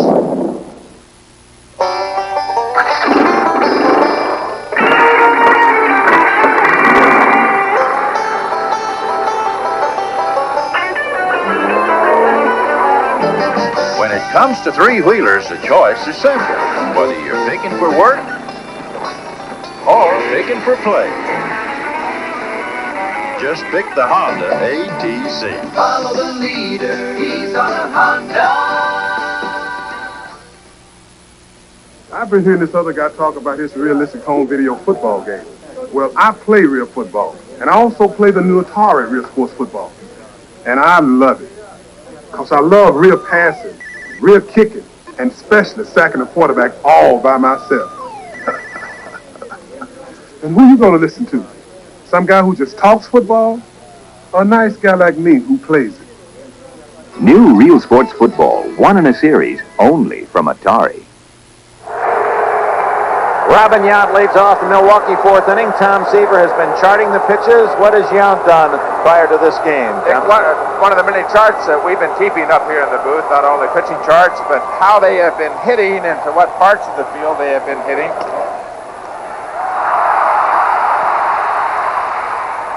There was an example of Robin hitting to the right of the pitcher. We have charts of where Robin has hit in this ballpark. The different colors indicate different pitches and the different lines, and the swirly cues on the lines would be pop flies. Now these are things that would help a manager in placing his defense, where he's going to play him. He would get these kinds of reports from his advanced scouts, and as you can see from this chart, Robin Yount obviously a spray hitter using all of the ballpark. And accounts for the fact that he was one of the best hitters, second best in the American League. Willie Wilson just edging him out for the batting title. Cecil Cooper lined into a double play in the first inning. Yount was at first breaking on the pitch, and Cooper lined to second for an easy double play. Nub to the left side, base hit, even though Smith is able to get his glove around it. Even when he doesn't make a play, he looks sensational. He's playing Cooper up the middle, hit it off into the bat with English. Ball squirted by Obergfell, and somehow he's still got a glove on it. That is the temperament that makes him just so marvelous to watch. He wants every ball hit to him. He doesn't shy away from balls in the 7th, 8th, and 9th. Some shortstops do. He is some kind of rally killer. Not that time, but look at that. What an athlete. Missing a ball. That's like LaRuth striking out, or Reggie striking out. Come to see him not make a play. He stayed right with it, too, and he realized he wasn't going to make the play, but he hung with it. And the dirt ball one. Ted Simmons shortening up on the bat. He struck out swinging his first time up. They're talking about the charts Tom Seaver just showed us. Whitey Herzog is the only manager that I know who keeps the charts himself. He goes to his room after the game, puts the lines in so he knows. And he took all the charts he made in the American League from Kansas City and brought them here so he knows this coming. And we should point out, while Tom Seaver has kept those charts in each of the hitters, Milwaukee and St. Louis, during the course of the year, each manager will have that information, how a certain hitter did against a certain pitcher. And maybe a pattern that will fill out during the course of the year, and you'll find out that a man is a dead pull hitter like Darrell Porter, and that's why Milwaukee has altered its defensive alignment to play him dead pull. 3-0 now to Simmons.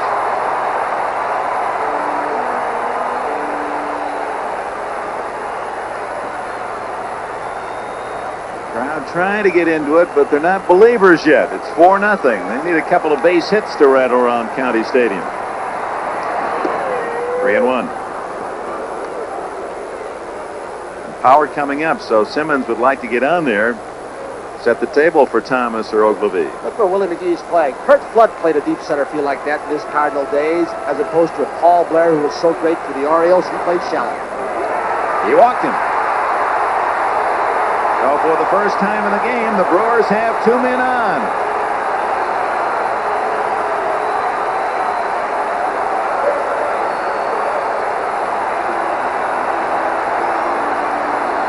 Now the crowd, some of them rise to their feet as Gorman Thomas. He manufactured 39 home runs during the course of the year.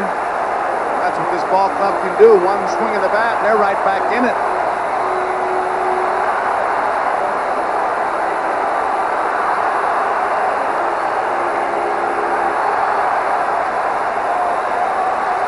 Cardinals get someone up in the bullpen. And here comes Porter. Jeff Lottie starts to tune up. Here comes Kittle. Jeff Lottie, as we told you. Kittle's coming out with Porter.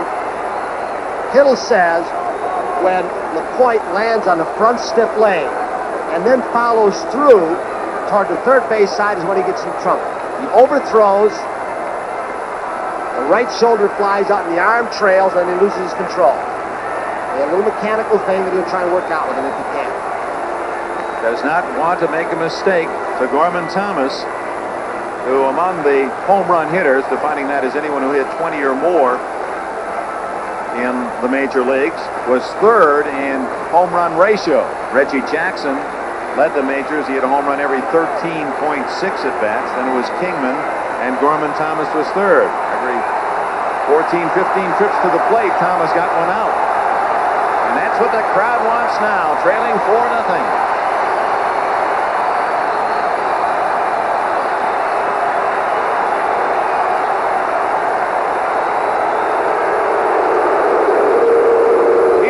Sure of the signs, the crowd a little bit impatient, and Harvey looking for that one big swing. Porter had switched signs, and LaPoint was not sure, and that's the only thing you can do is call your catcher out there. Thomas, it was 2 for 12 in the series. Herzog has someone getting ready in the bullpen. Gorman with only 1 RBI thus far. Pops it up again. It'll be out of play. He has hit some giant pop flies. Oh, it won't be out of play. Wynn pushed it back in, Dick. That ball was 4-5, rose in the seats, and Porter did not quit on it. And that wind that has drifted the ball so deeply to the outfield also pushed this ball back in. Look at Darrell Porter. Flips the mask, Joe. He really hustled. He did a good job of finding that fence and just waiting for it, and he cradled it. He had some more room to go. Yeah, that seemed certain to fall back into the crowd, and Porter alertly read it properly, and Gorman Thomas has popped out again. Here's Ben Ogilvie. He'd like to take his triple that was wasted in the second inning right now. 2 men on, 2 out. And they play him way back. In fact, the right fielder, interestingly, Hendrick is shortest of the 3 outfielders. The left fielder, Lonnie Smith, is way back. Smith rubbing his back on the wall in center. And then the right fielder, the pull side for Ogilvie, he is playing the most shallow of the 3. Show you the man who has confidence going back in the ball, and that's Hendrick. 1 strike. 1-1. Dave LaPoint, 23 years of age, from Glen Falls, New York, with a 4-0 lead.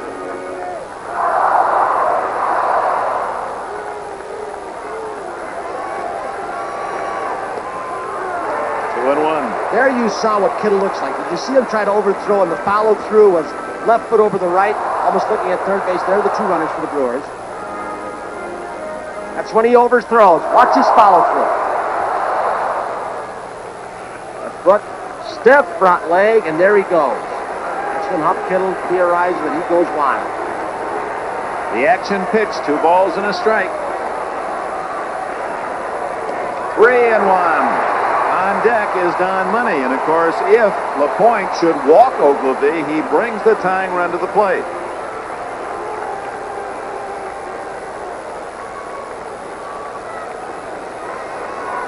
Not as much success against southpaw pitching, however, when you're talking long ball.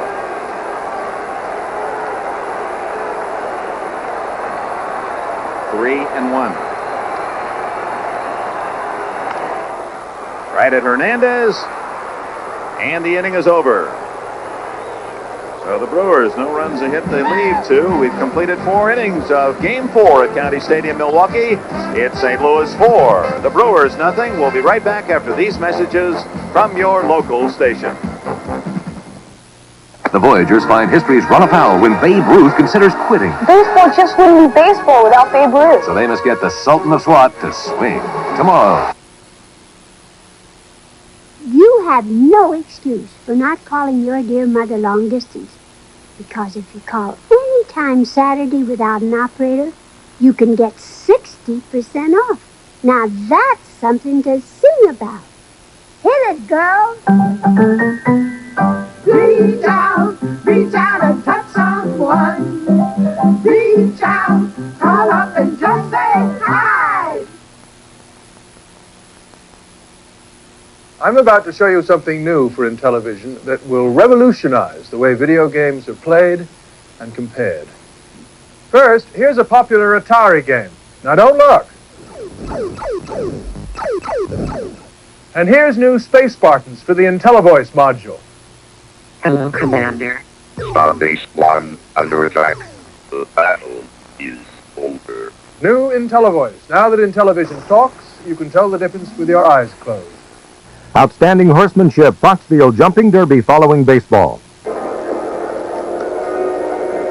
One of those classic fall days in the upper Midwest. County Stadium.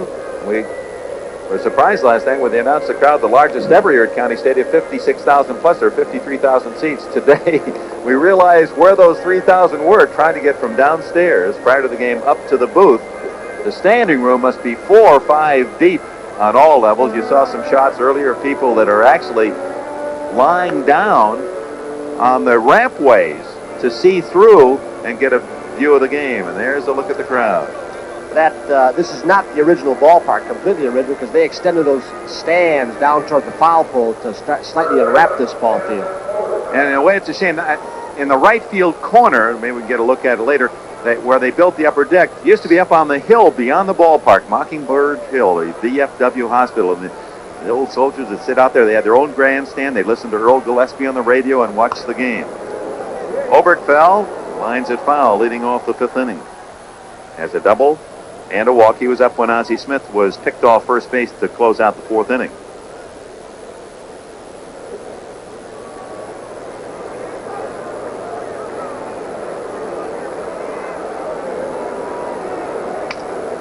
Grounded at Gantner.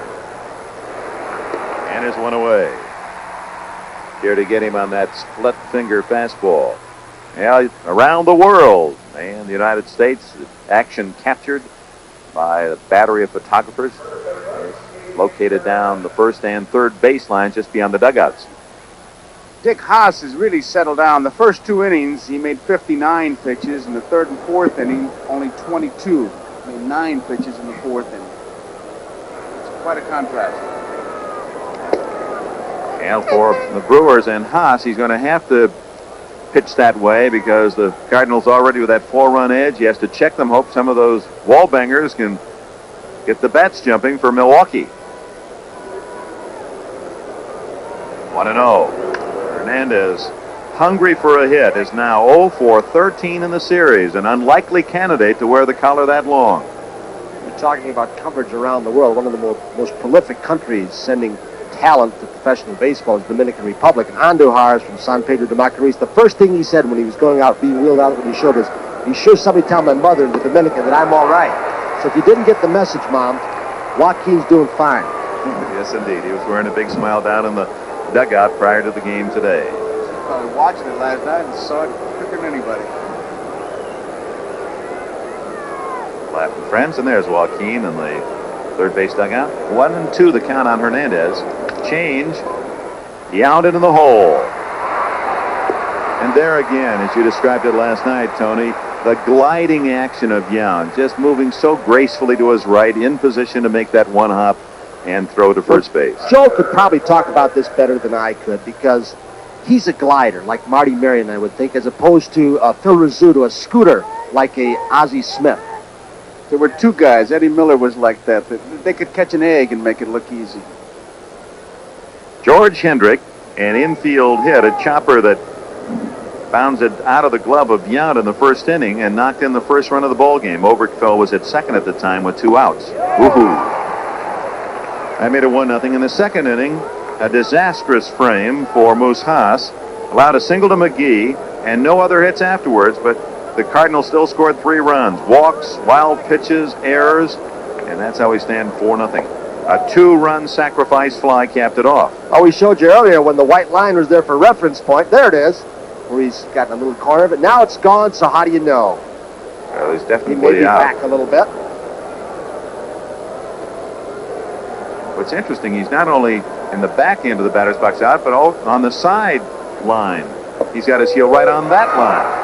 But what they do, he'll put his heel there, and his toe is the important thing, because sometimes on the pitch, now he's just barely got a piece of it, he'll just move his heel out and almost hit straight away, and he's out of the box, but it's too late to call it.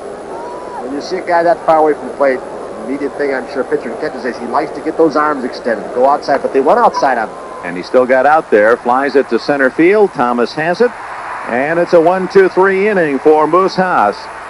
We're at the halfway mark in this game 4, the World Series. 4.5 innings in the book. The St. Louis Cardinals 4, Milwaukee nothing for the Brewers in the 5th. It'll be Don Money, Charlie Moore, and Jim Gantner. Guys, we've got some good news. And some bad news. First, the good news. In shaving tests nationwide, Gillette's Good News disposable razor with micro-smooth twin blades gave men a closer, smoother, safer shave than Bic. Now, the bad news. If you use Bic, you are not getting as close, as smooth, or as safe a shave as with Gillette's Good News. Sorry, Bic.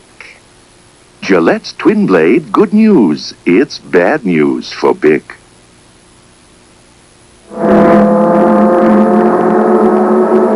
I do a lot of weekend driving in pretty heavy traffic, and everything's riding on my Goodyears. These racing tires give me the kind of handling I need. And during the week, I count on Goodyear Street Radio, because on the track or off, I feel better with the blimp behind me. Get the blimp behind you. Come up to Goodyear. You don't have to be a hotshot driver to have a big following.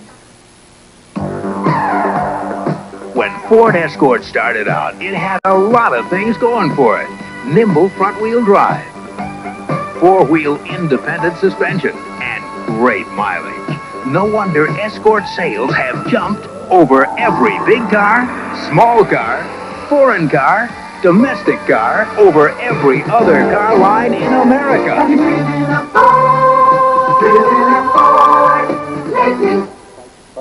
James Hard Rock Green getting ready for Frank the Animal Fletcher. Look at old tapes. Know what it's all about? Fletcher and Green on NBC Sports World following the World Series. Let's get it on.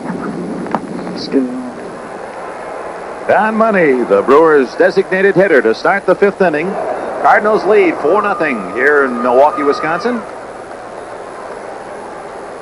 Wind blowing more briskly now. The flag pointed out toward center field.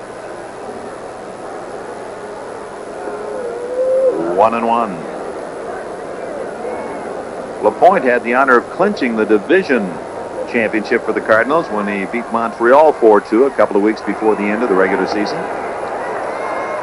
pitch in game one just got some work in that 10-0 shellacking that Milwaukee handed St. Louis at Busch Stadium. Worked an inning and 2/3, allowed 3 hits and 2 runs. That was probably a good move by Herzog to get him some work, not letting him rust. And he's been sharp enough today, scattering 3 hits and leads 4-0.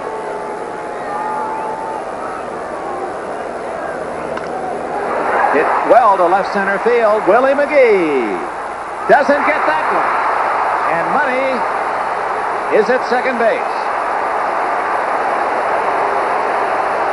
It appeared that McGee had that one all the way, and then at the last minute leaped, and the wind may have blown that by him. Base hit, a double for Money. Well, we've talked about his speed throwing arm. We saw his power yesterday, but they used the term erratic with him. And it is not an easy play. Look how high he is off the ground, and he may have been looking as he's coming down for that fence. One hit his glove, but it was an awfully tough. It would have been a beautiful catch. One of the scouting reports said they get to a lot of balls, but that doesn't mean they catch them. That appeared to be a catchable opportunity. Would have been an outstanding catch, however, because he went a long way.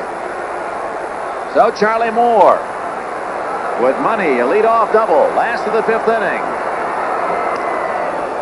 Moore fly to center his only time up, and LaPoint starts him with a change.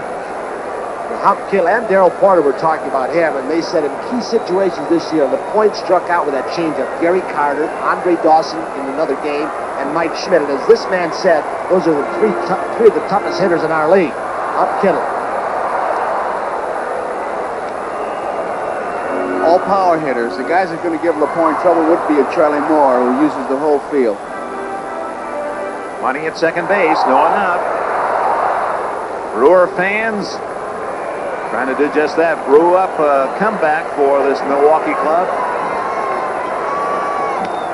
Luke to center. McGee playing deep. He won't get it. Stopping at third is Money, and the Brewers, with no one out, have runners at the corners.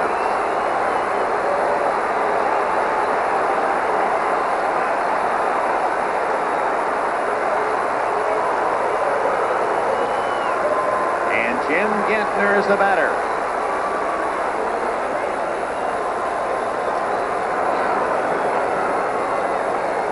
Yeah, we talked about McGee playing so deep in center field and cost him that time. And I would think that would get some stirring in the Cardinal bullpen.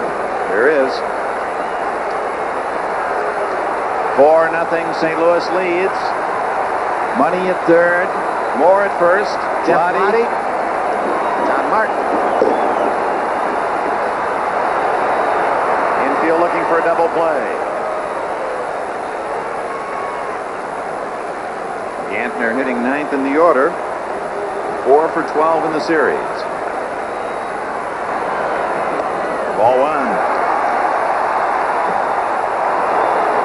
Another thing that Hopkill said, he thought that left-handers have a chance of hitting that changeup better than right-handers because the ball is moving into the left-handed hitter.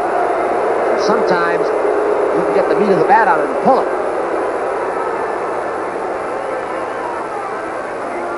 Porter and Smith. A little physical encouragement for LaPoint.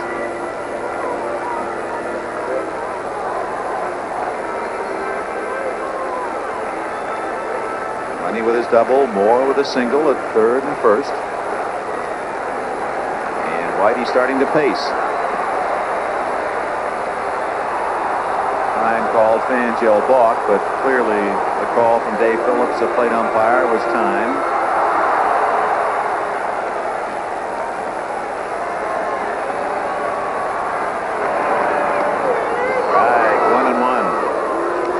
Brewers have had some chances. They've stranded just 3, but in that first inning, a hit and run, line drive, double play took them out of something.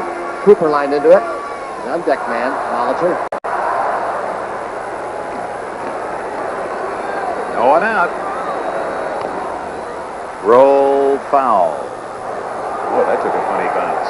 Hit right off the edge of the grass, and that's the unpredictability of the natural grass as opposed to the artificial surface. Tom Seaver here, a possible rally for the Brewers. You have any feelings? Well, as you watch the replay, hit by Gantner down the line, one thing I've been feeling, I felt it a little bit through the part of the game last night, Dick, and I'm feeling it here, that the Brewers, who are a big power team, it seems as if some of them are trying to go up there and hit a 6-run home run. Up the middle, Smith gets a double play. Oh, my. He somehow fielded the ball, kept his eye on the bag, touched it with his right foot, and turned it into a double play. This man has tremendous. It's really LaPoint's ball, but for a poor foul. Watch Smith come in your picture. Hers there, he steals it from him while his right foot is on the bag. Off balance throw, wacko. Stops another rally. That's incredible. The magic of the Wizard of Oz. And Charlie Moore came up limping after this. We're right now, we're on Ozzie Smith because it's so brilliant, but he limped off the field. I don't know if he jammed his foot. He never thought that ball was going to get caught. He was going to start making his turn to go to third. He thought it was through. What tremendous balance and instinct. He can make such an accurate throw while off balance. He did it on the double play where he stopped and threw it, and here he's off balance here, but look, it doesn't make any difference. A perfect strike. Imagine the feelings of her. He says, I've got it, I'll step on the bag, maybe get one out of it because I'm going away from the bag, away from the play at first. Money scored from third, so it's 4-1, but the double play really kills for the moment the thoughts of a Milwaukee rally, and the presence, the body knowledge of Ozzie Smith, knowing where all the parts are, that he could time that play, feel for the bag, still get to the ball, and turn a tough play into 2 quick outs. I've been at all kinds of shortstop clinics, involved as a participant, as an instructor. You think you can teach something like that? No. 2 outs. 2-0 the count. And Molitor takes a strike. You didn't mean to lose your point there, Tom Seaver, and well taken that the Brewers, a long ball hitting team, trying to hit a 6-run home run, meaning that, hey, just get some base hits. Don't worry about doing it all yourself. Dick, the significant point, I think, being that when the Cardinals got their 3 runs in the top of the 2nd inning, it felt like it took them half an hour. It seemed that's what really the Brewers need. They need some singles, a double, some singles, and then somebody will pop a home run. You can't tie the game up. It's an expression that ball players will use on the bench. They sit there and you see players trying to do more than they're capable of doing. 2-2. Wow. Yeah, someone brought along the fishnet down there, and that wasn't good enough. That left-hander there in the yellow jacket picked it off. Fellow you mentioned a while ago may have been the first to ever use that, Earl Gillespie, right here in this ballpark when he was broadcasting radio games. The then Boston Braves, Milwaukee Braves they became. 4-1, the Cardinals leading, bottom of the 5th inning, bases empty, 2-2 pitch. And we roll to the far end of the Cardinal dugout.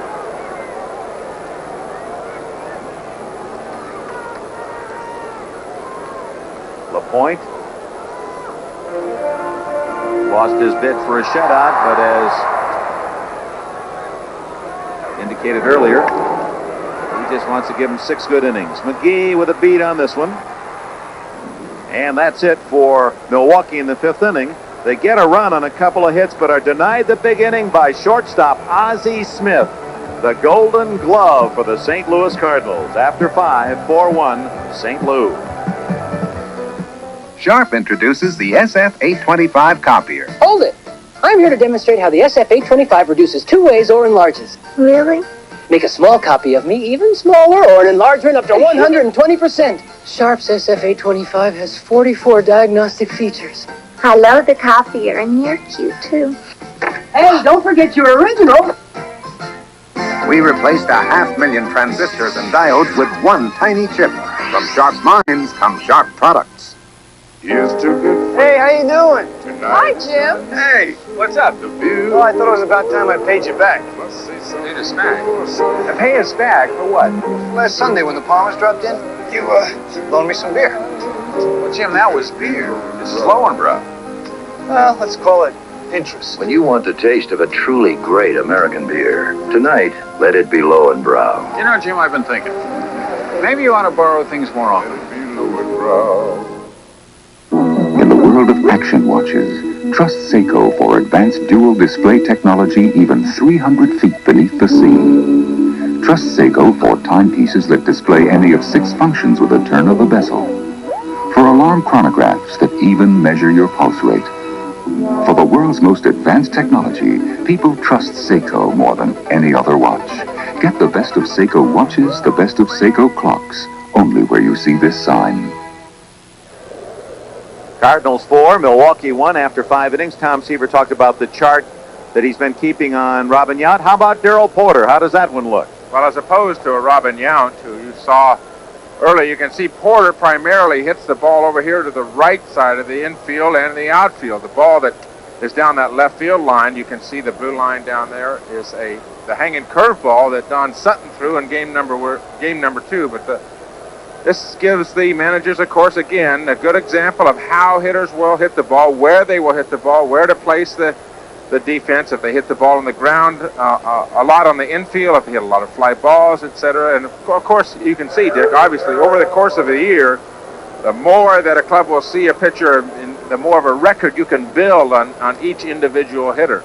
And of course, you look at the alignment as Porter steps in, and indeed, the right fielder, Moore, is tucked into the corner. Into right center is Norman Thomas. Gantner is almost closer to first base than second base, so they stack up the right side. They expect him to pull. Porter 1 for 2 today. The ball he hit down the left field line was the first one he hit to left field in 4 years, he said. He wasn't making a joke. Really? Lined that double, it knocked in 2 runs in game 2. And when you think about the series as it has evolved thus far, that may be the biggest hit of this 82 series, because at that point Milwaukee had a win in the bank and they were leading 4-2.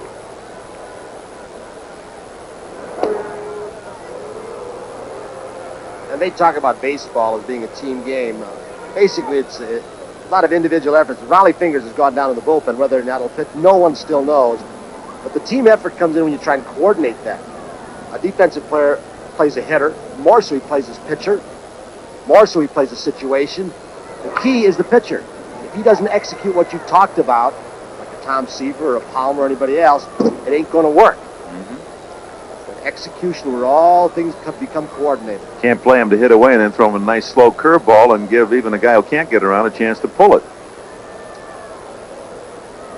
It's a team game played by individuals, best exemplified by, do you negotiate as a team or as an individual? What you're saying is that you can have 9 fellows that aren't as good as the other 9, but if they work as a unit, they still can beat you. You go in and try to get a raise and say, but I was part of the team. You find out how big a part you are. And is that what we're seeing here, guys? And I know I get Cardinal fans mad for me saying this, but individually, I really believe this Brewer Club has more talent. The way Herzog's used this talent, they are something.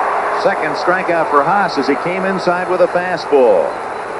1 out, and Lonnie Smith, he's grounded to third and sent a soft liner back to Haas on the mound, 0 for 2.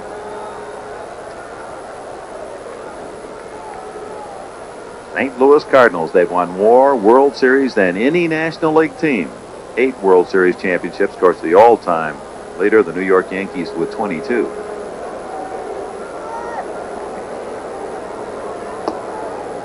Ball 1. That's a terrific fight that's scheduled after our World Series Game 3. We hope you'll stay around. Green and Fletcher, 2 body punchers nonstop, both looking for a shot at Marvin Hagler. Hope you'll stay with us. Fair ball by the reach of Molitor. Might even gotten a piece of it. And Smith, with his speed, has a stand-up double. Show you how the Cardinals have made the best of Brewer mistakes. In a few hits, they'd had 4 runs on just 5 hits. That was the 6 right there. Playing shallow may have cost him. That's another thing with speed will do. He has to play a little shallow in case Lonnie might try and drop a bunt. You can see where he started off for the home plate side of third base. If he'd have had 1 or 2 or 3 more feet of depth to be able to protect, he'd have had it. Lonnie Smith has 3 hits in this series, all for extra bases, 2 doubles and a triple. Dane Orge, line to center, pop to short.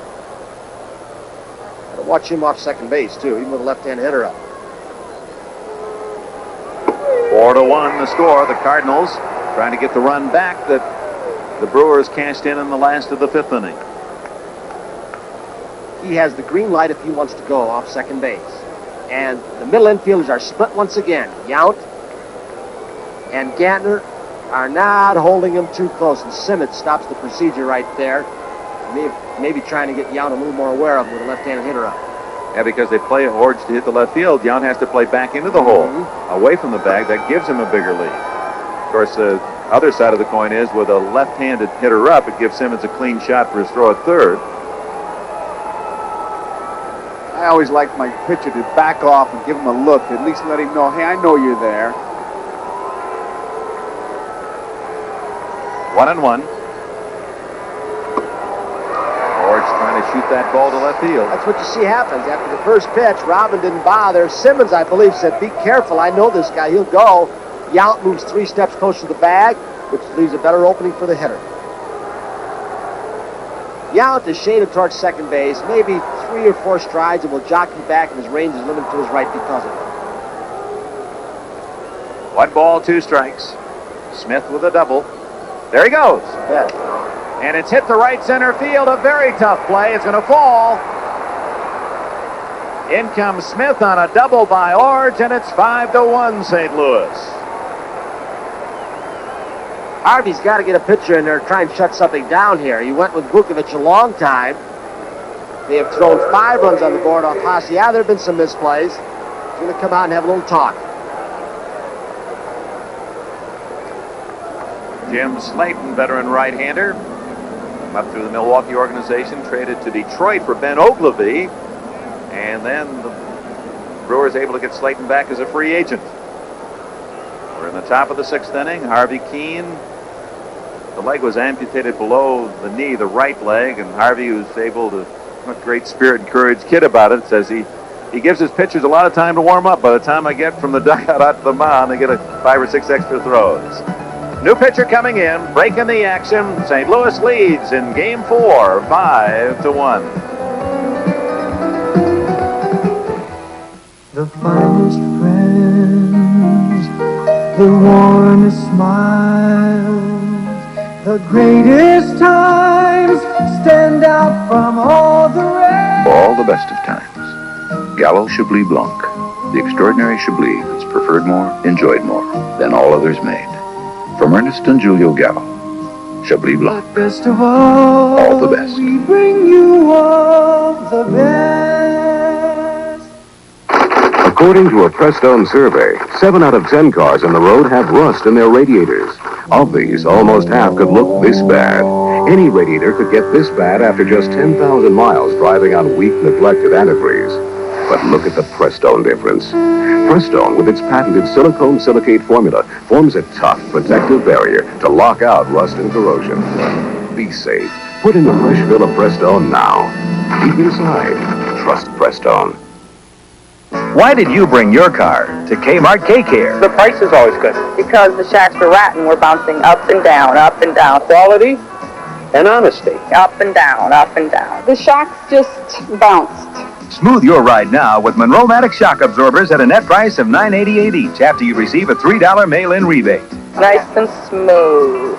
The Kmart K-Care, take care of you. I feel about Kmart the way I do about the Green Bay Packers. That's the truth.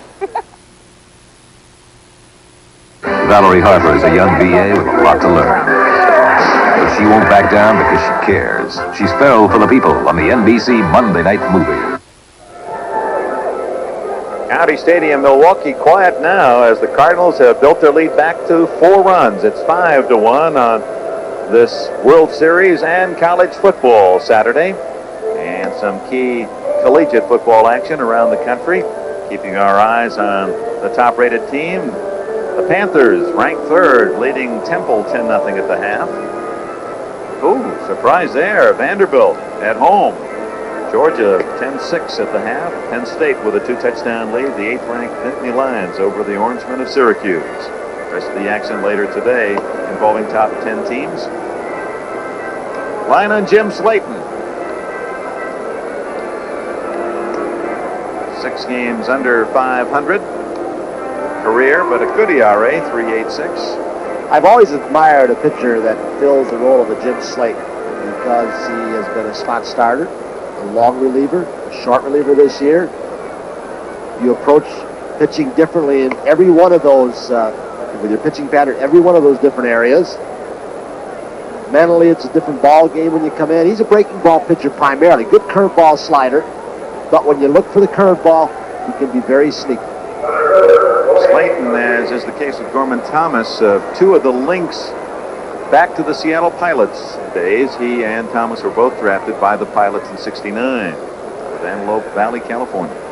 Willie McGee singled and scored, and out on a hard ground ball to shortstop. Forge at second, hit to left. Ogilvy, 2 away. When the Cardinals are at bat, it's interesting to watch how, with almost every one of their hitters with a man on base, it always seems like there's movement on the defensive infield. Yount, even on that pitch, was just moving a little bit, jockeying back and forth. It'll be Gantner sometimes. We saw Molitor having to come in. The speed they have and the way Whitey manages, you've always got to be on your toes, and there's always a little hole to shoot through for a hitter. Switch hitting Ozzie Smith. A walk, and he scored, and a bunt single.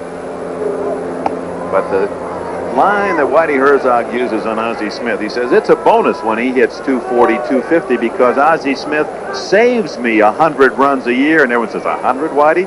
Then you see plays like this today, that double play. How many runs did that save the Cardinals?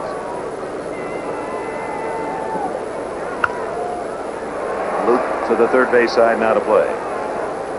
Tony, talking about how he breaks up the infield, Whitey does with the movement of his players, the key to that is the third base coach, Chuck Hiller, is very active. He's out of the box constantly, always howling. There you see him. That'd be one of those things if I was catching. I think I'd agitate him a little bit, get the umpire to move him back, just get him upset. 1-1, and the breaking ball for a strike. Well, Herzog has done a masterful job constructing that team at Kansas City for the turf, the speed, the line drives, the good defense in the outfield. Same kind of ball club. It's almost the mirror of that Kansas City team that he's fashioned in St. Louis. Yount another chance. Did he pull him off? Yes, he did. So Yount charged with the second Milwaukee error of the day, and the inning is still alive for St. Louis. Rowden lets the ball go, thought he had an easier play. The ball sails inside. Ozzie Smith shows his agility not just defensively, but running the bases as he leaps over the tag from Cooper. Ozzie Smith, you can see he's a little bit gimpy. He's not running all out because of that severely bruised thigh muscle. He missed 18 of the last 23 ball games that the Cardinals played. He knew he was safe. Satch Davidson with a good call at first base. So runners at first and third, 2 outs. The Cardinals get an extra out, a 4-out inning, and Herr will endeavor to take advantage. 5-1, and no matter how many home runs you may have hit during the course of the year, you just can't let the other side get too far in front, and 4 is plenty. And St. Louis has a chance to really open up a gap. Joe, you're catching now. Do you think Smith's going? Oh, you can't assume that he's not. I mean, you got to figure he's going. I'd be looking for him. Brewers have now made 6 errors in this. Well, we're only in the 4th game.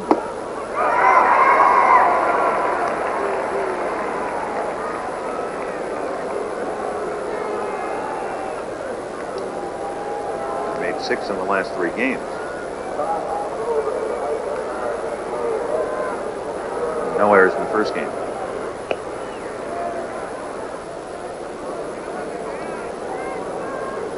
Now Slayton apparently feels Smith is a threat to go. 0-1. Loop to short, and the inning's over. So a soft liner to Yount. Couple of doubles by Smith and Ord get the Cardinals their 5th run. And after 5.5, it is 5-1 St. Louis. Coming up, it'll be Robin Yount, Cooper, and Simmons for the Brewers. From the furnaces at Ford, it's Mustang GT, the boss for 1983.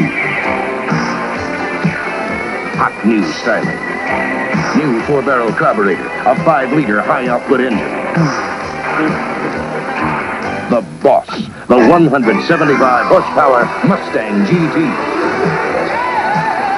One hot piece of American steel. I've been hearing the so-called sports expert talk about his realistic home video baseball game. Well, I've played real baseball. And I also played the new Atari Real Sports Baseball, and I like it. Because I can sacrifice fly, as well as steal, pick off runners. Hey, it's baseball like baseball should be played. And who are you going to listen to anyhow? That other guy who just talks baseball? Or a nice guy like me who lives it? New Real Sports Baseball, one in a series only from Atari. He was harassed for no apparent reason. He was arrested for no particular crime. Starting to dislike you. Lot. They thought they'd found an easy mark. They were wrong.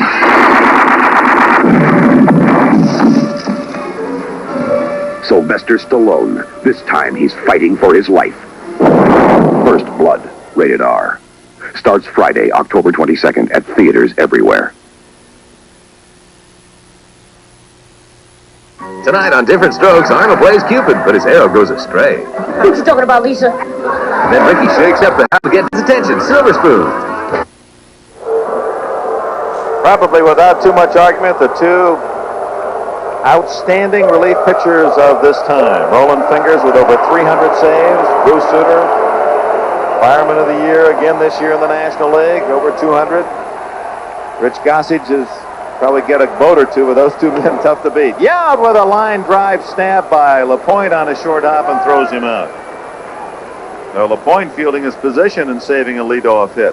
That's typical of Harvey's wall bangers, as they have been called. They showed it in game number 1. There they are, what Dick was telling you about. Quisenberry, not as much experience as these two, but creeping up in the stats as he puts more years on. But Yount, I started to say, swinging at the first pitch, even 4 runs down. They're swinging ball club. They don't look for bases on balls. You know, I think I've got the secret to good relief pitching when you look at that picture of those two fellas. It's the hair on the face. One with a big beard, the other with a old-fashioned mustache that goes back to the early Oakland days. No wonder you weren't a relief pitcher, Joe. Oh, you had to do that. Oh, my God. Cheap shot. Bald-headed men of America, rise. I didn't say anything about the top of your head. I said your mustache and beard. Cheap shot. Cooper hits it high to right field, and Hendrick waiting for it to come down. Are we getting to the point now, and Tom Seaver made the point yesterday, that Whitey Herzog didn't really want to use Suter in that ball game, but he did. And he used Bear. So you get to this point in the ball game, you said, Joe, Whitey said Suter could go 4 hitters. So he's looking for a little bit more, because the Brewers are still only 4 runs down. And we've talked about the wind blowing out in the power, and just like that, they can hit you with a 3-spot or a 4-spot and get back in the game. They've had opportunities and really just have either been taken out by Smith or just not gotten a key base hit. Insert Ozzie Smith. We've talked about him. We'll let you watch him. 2 strikes now on Simmons. Smith playing almost to the edge of the grass and shading into the hole for the switch hitting catcher. And Willie McGee straightaway center, and it's an easy inning for Dave LaPoint. 1, 2, 3, and after 6 innings, County Stadium in Milwaukee. Dave LaPoint working on a 5-1 lead, and Moose Haas long gone. We'll be right back after these messages from your local station. Robert Urich is gavilant. He likes quiet evenings, but someone's always dropping by to spoil his fun. Catch the adventure they're all whispering about, Gavilant, Tuesday, October 26th. Nissan Motor Corporation announces 9.9 annual percentage rate financing on any new Datsun truck. That's the lowest financing available from any manufacturer. The lowest in 10 years. 9.9% saves from $1,100 to over $1,800 in finance charges on any Datsun truck you want. Pick your Datsun truck and finance it at 9.9%. But hurry, 9.9% financing is available for a limited time only, and only at your Datsun dealer. Now for your Atari 2600, M-Network Super Challenge Football and Super Challenge Baseball from Mattel Electronics. Video games that are so realistic, it's hard to believe you're playing an Atari. M-Network video games. They'll have a surprising effect on your TV.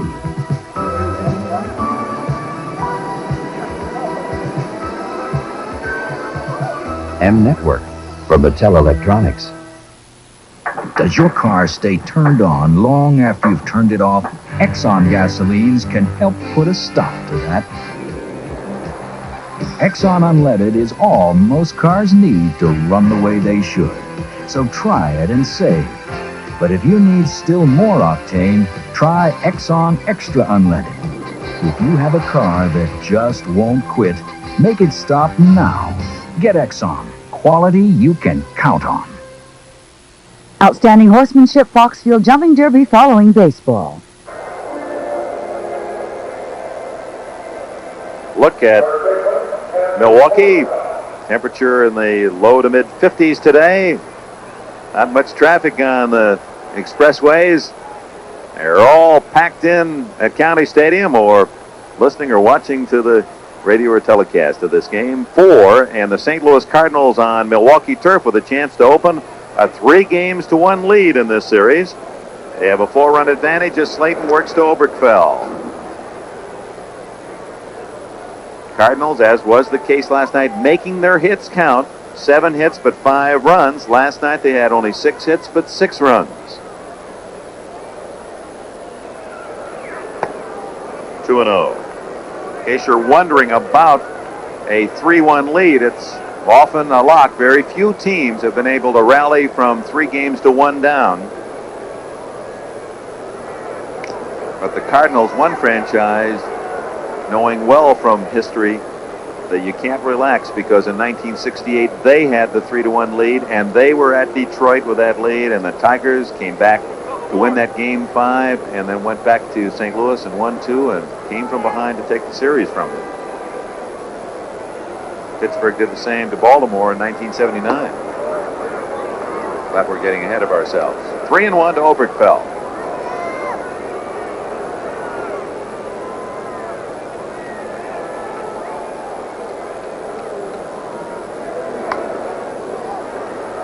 Dick, just a little sidelight. During the 7th inning stretch, the Cardinals official family standing in there, you see him all the way down. Hernandez, the on-deck batter, went over and talked to Musial, who's in about a middle of your picture, and I just wonder what they were talking about. He's on with a walk. Second time Oberkfell has received a free ticket today. Up comes Keith Hernandez. Well, I just wonder, the way he is struggling. This is Robin Yount. Michelle Yount. Now, she is expecting any day. And, of course, Robin Yount said that they have a game plan for her to get out of the stadium. She says she's not going to sit at home. If labor starts, they know how to get her to an ambulance that's waiting outside and take her to the hospital. Still could get the double play. One there, and Yount to first for the double play on Hernandez. Hernandez cannot catch a break, Danny. Hits the ball hard, and he's 0 for 15 in the series. With a runner going, Whitey Herzog trying to get him a base hit to take the pressure off. Yount is covering. That side was wide open, the left side. A slide, the runner can't get Robin. Gantner made a nice play, getting that lead runner even though he was going.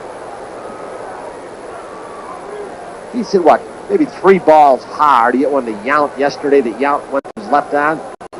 Oh, he had one today, the one to Gantner that could have been called a hit that got through Gantner, ate him up. Whitey's let him hit 3-0, 3-1. He has tried to break up the infield. He has done everything. Just can't catch a break, as you put it so well, Tony. Now we've talked about Ozzie Smith's dazzling play at shortstop, but that Milwaukee infield can turn 2 with anyone. Led the league, as you saw. 1-1. That snapping curveball that Slayton has. You know, I like the ball players that don't hide their feelings. You know, everyone likes to be super cool, but Slayton, he said, he's just over his face how happy he is to finally get a chance to be in a World Series at age 32. Excuse me, roller. Gantner has the easy up, and the Cardinals have gone in the top of the 7th inning. Now the Milwaukee Brewer fans, they'll be rousing things up. Stretch half of the 7th inning in Milwaukee. Coming up, it'll be Gorman Thomas, Don Money, and Charlie Moore. 5-1 St. Louis. Guys, we've got some good news. And some bad news. First, the good news. In shaving tests nationwide, Gillette's Good News disposable razor with micro-smooth twin blades gave men a closer, smoother, safer shave than Bic. Now, the bad news. If you use Bic, you are not getting as close, as smooth, or as safe a shave as with Gillette's Good News. Sorry, Bic. Gillette's Twin Blade, good news. It's bad news for Bic. From the depths of space, from the edge of the earth, Timex takes quartz to make a watch beyond time as we know it. The Timex Quartz. Quartz for every woman, in the newest elegance. So accurate, you may have to reset it only once this year. Thin, sleek, beautiful. The Timex Quartz, built and priced in the Timex tradition. Timex, we make technology beautiful. Welcome to Miller Time. It's all yours and it's all mine. Bring your thirsty self right here. You've got the time, we've got the beer for what you have in mind. Oh, welcome to Miller Time. Yours and mine. The best beer for the best time of the day. Miller High Life. James Hard Rock Green getting little for Frank the Animal Fletcher. Good old tape. Know what it's all about? Fletcher and Green on NBC Sports World following the World Series. Now back to County Stadium in Milwaukee. Thank you, Marv Albert. I'll be anxiously awaiting yours and Dr. Freddie Pacheco's call. Whoa, what a fight that is. Two non-stop fighters, and of course Marvin Hagler, a possible opponent down the line. That'll follow World Series Game 4. We go to the bottom of the 7th inning. 5-1 St. Louis, and here's Joe Garagiola. And it's Gorman Thomas to lead it off. He is 0 for 2. And this crowd, 56,560, a new record. Trying to get something started. It's 5-1. St. Louis leading Milwaukee.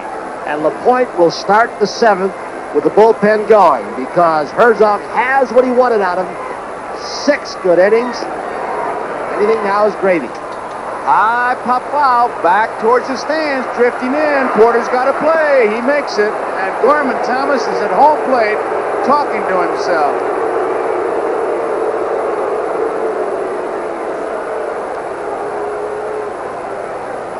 That's twice the ball appeared to be going into the stands, and the wind blew it back to Porter. So there's one out, and here's Ogilvy. You know, the ball players in the World Series share their first 4 games, the receipts, and it has been determined the minimum. Boy, I think back 1946, we look at Doug Bear in the bullpen. We beat the Red Sox, 2 small parks, and we took home the winner's share, 2,900. The winner's share minimum here will be 27,000. There's a strike. The loser's share minimum 20,000. That's determined by the players' pool. The first 4 games attendance is part of that players' pool. So it could be bigger than that. I've heard one time the winner's share was 35,000 or so. Oh, it'll be bigger. This is the minimum. They figured it all out, how they split the shares. As I recall, Joe, our winner's share in the 58 series, we came back 3 down against the Braves, something like $5,700. He dropped it. Let's see how they call it. Davison has not indicated. Must be safe. Got to be safe. He put his hands in his pocket. Watch this. It takes a bad hop. Look at how slowly he is to get over. That follow-through falling off to the right. Ogilvy really didn't run it very hard. Ogilvy didn't run hard. I don't know if that rib cage is so painful that it bothers him. There's sometimes that rib cage injury like he's got can bother you breathing. It's taped up. Bobbles the ball, knocks it around. So, possibility for the Brewers once again. Low curveball, ball 1. Hernandez do his part so well. A very bad hop, makes a good stab, a perfect throw to LaPoint. He was trying to fish for the bag and catch the ball at the same time. Hernandez is playing off the bag. Cardinals have a 4-run lead. You see him. Base runner is Ogilvy. There's 1 out. Don Money hit the ball hard in the 5th inning. A double came around to score the only Milwaukee run. He's out on strikes in the 2nd. So do you sense LaPoint is taking a little more time now? As indication he's in the 7th. Possibility. Maybe they're trying to slow him down. Maybe it's just to get the breather. He gets that one over the inside corner, and it's 1 ball and 1 strike.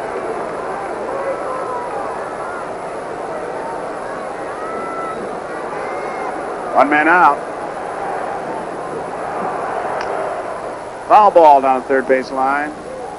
Harry Warner, the third base coach. Ogilvy heads back to first. He's hurting. 5 runs, 7 hits, 1 error for St. Louis. 1 run, 5 hits, 2 errors for Milwaukee. It'll be Caldwell against Forsch tomorrow here at County Stadium.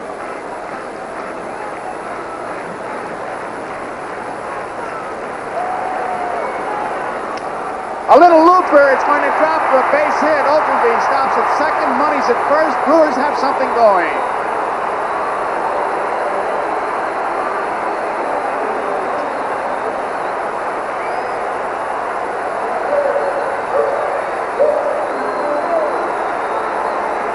So with 1 man out, it brings up Charlie Moore. Moore singled his last time up.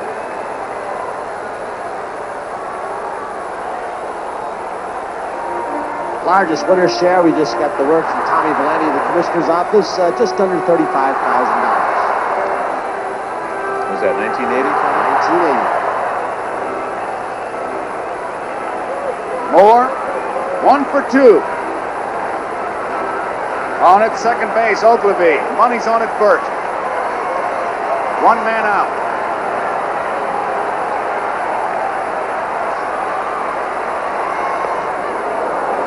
Right one. Charlie Moore taking a shot to right field. Try and stay out of the double play. Maybe not to try to pull the ball here of Ozzie Smith either. Wonder if that's on somebody's mind. Taking ball down in a beautiful pitch. One that is all but impossible to hit the other way. A right-handed hitter. Charlie was kind of talking to himself, telling himself that ball was down, out of the strike zone. Well, hitters will do that. Talk to themselves, get all set. 1 strike pitch. Doesn't get it. 2 strikes. He's going to regroup now. Tough slider right there. Had a lot on it. Now let's see Joe right now with 2 strikes. We've raved about that changeup that tails away, that he has struck out guys. It's not the kind of pitch you think is a strikeout pitch, but he'll use it. With the seams, what may change when it goes in the glove. See your finger until he got it just exactly right. Surgical fingers. It's popped up. They call it an infield fly now. The umpire's waiting to see if the ball could be reasonably handled. But I'll tell you, if there's a baseball that moves in this ballpark, Ozzie Smith can reasonably handle it, whether it's in the field or in a vendor's booth. We've talked about how deeply McGee and Lonnie Smith have played. Another possibility, because he goes back so well on balls. He was in short left center field one time in this ball game until called up. 2 outs. Jim Gantner is the batter. Ogilvy at second base. Don Money is on at first base. 5-1 the score, bottom of the 7th.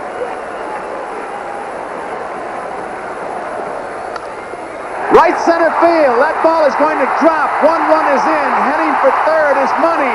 Heading for second is Gantner. 5-2. Base runners at second and third.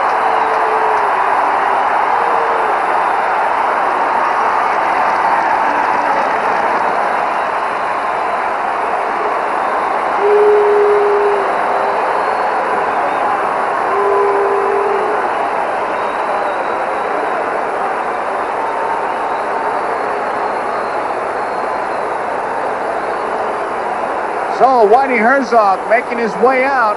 It's a 5-2 ball game, and that means a tying run is coming to the plate. And the speed we've talked about offensively for this Cardinal ball club came into play right there because Hendricks shut off the gap.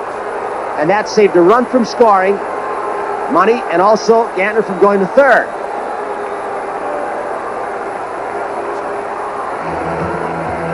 There's Hendrick cutting the ball off, saving it from going all the way to the fence. So we've got a break in the action. 5-2, tying run coming to the plate, and we'll be right back after these messages. When I was looking for a small computer, I went to IBM because they know what a small, big company needs. I wanted data, word processing, and some word data processing. And they showed me a small computer to fit our budget. IBM even had a place to learn how to use it. That impressed me, us. And my good business sense even impressed my girlfriend, Charlotte. IBM. You're not going? Who needs it? Well, they know you're here. They've been walking around me. And nobody asked you? Well, let's see what they're missing. There, isn't she beautiful? Devastating. She's gonna break a lot of hearts. Can we drop it someplace where they'll find it? Sweetheart, you just leave it to me. If you don't have a sun camera, there's something left out of your life.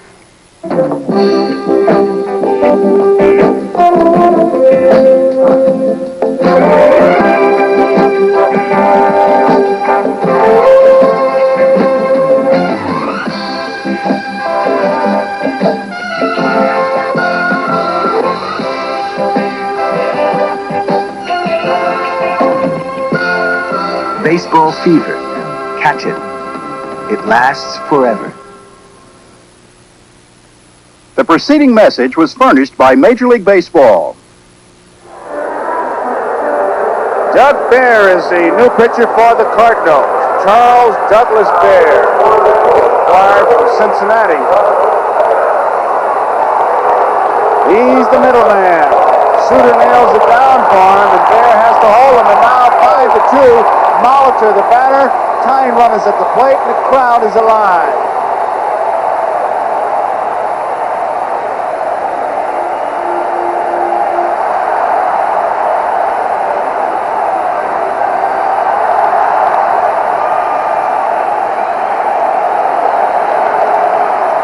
All one.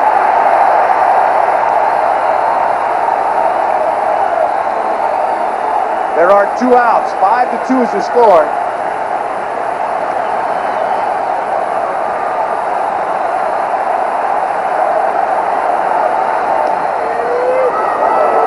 One to count on Paul Molitor. Doug Bear in relief of Dave LaPoint. Obergfell was moved back by Herzog, so they'll give Molitor bunt if he wants to try to prevent the ball from going through with 2 runs in score. 2 balls and a strike to count with 2 outs. Boy, another good stop by Porter. Saved a run.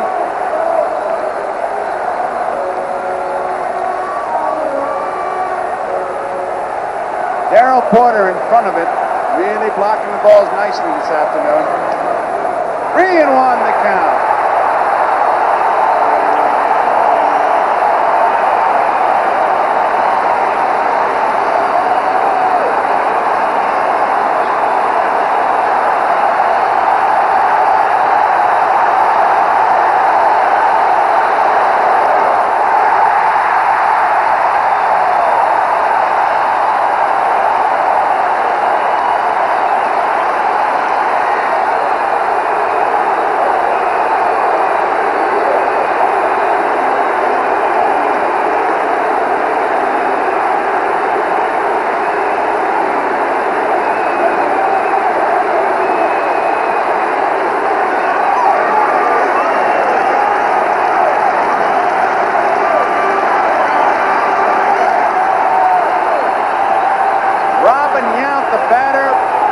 Is loaded, 2 outs, 5-2, Cardinals leading.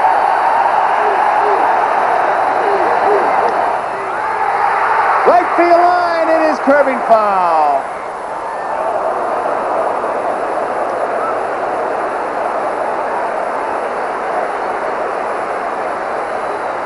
Ward 25 with runners in scoring position. That's the highest on the club, and he's got the bases loaded.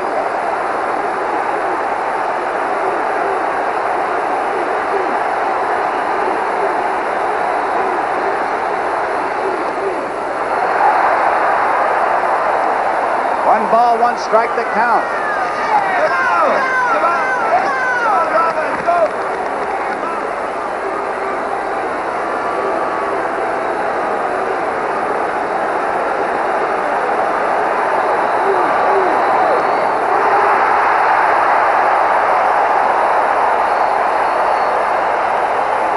Two balls and 1 strike with 2 outs. Here comes Hub Kittle. Well, Bear had trouble last night. He came in, worked only 1 man, and walked him. And the first man he's faced in relief today, he walks Molitor, and he's to 2-1. Jim Cott Jeff Lottie. Suter is not yet up. Davey Phillips going out to break up the meeting. Porter is finished. Kittle just finishing up. 2 balls, 1 strike, 2 outs. Bases loaded, 5-2. St. Louis leading Milwaukee. Bottom of the 7th.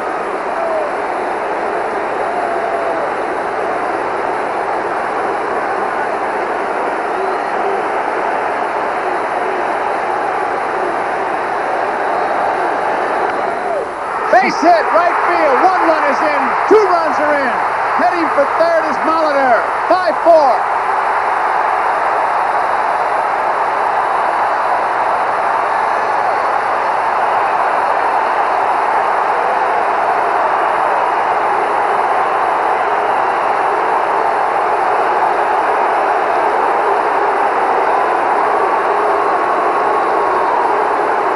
Herzog will go to Cott. 2 balls, 1 strike. Bad pitch. Bear tried to jab him up and in. Check swing. Whoops it for a single and 2 RBIs. Robin Yount. So it's 5-4. Tying runners on at third. A break in the action. We'll be back after these messages.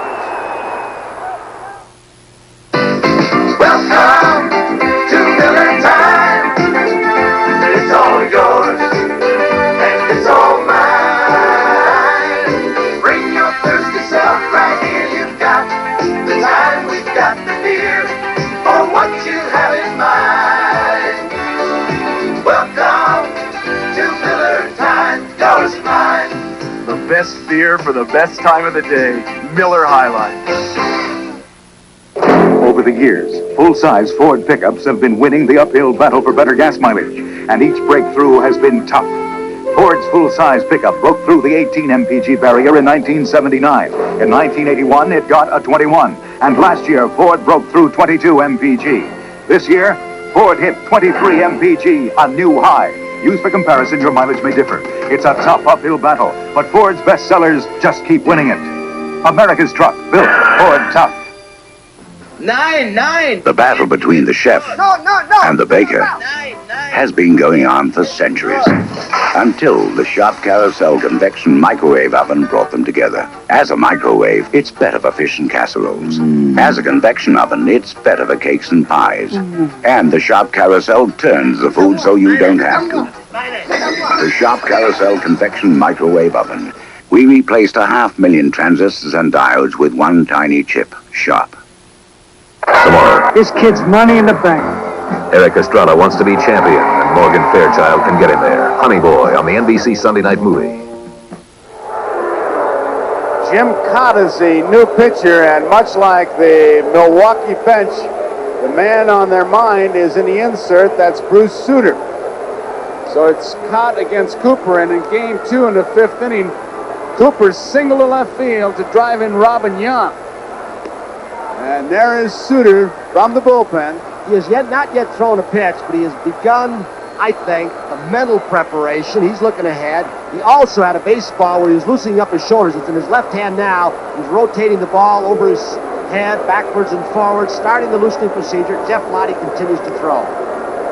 Whitey Herzog, as we mentioned earlier, said he will use Suter for only 4 outs. But the amazing Mr. Jim Cott comes in again. Listen to the fans.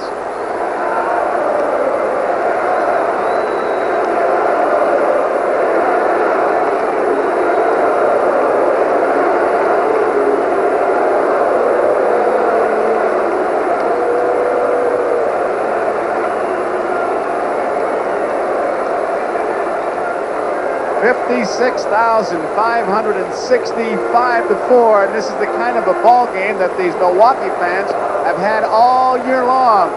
Remember, they were 1 game from being eliminated by Baltimore. They came back.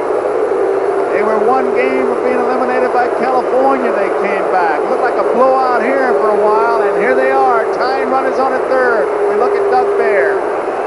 Cecil Cooper against Jim Cott. There are 2 outs.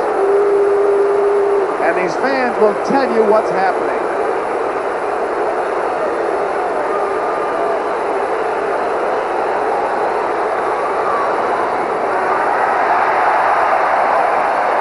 Molitor at third. Yount is at first.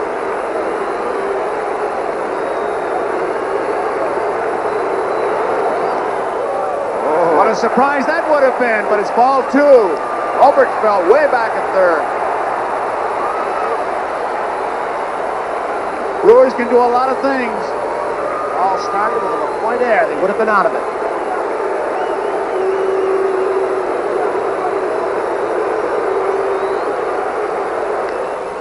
High hopper. Foul ball, foul ball, foul ball. Carter will argue it's the home plate umpire's call. It's Davey Phillips. Position of the ball, not the fielder. He leaped from within fair territory to foul. Here it is from a right field shot right down the line.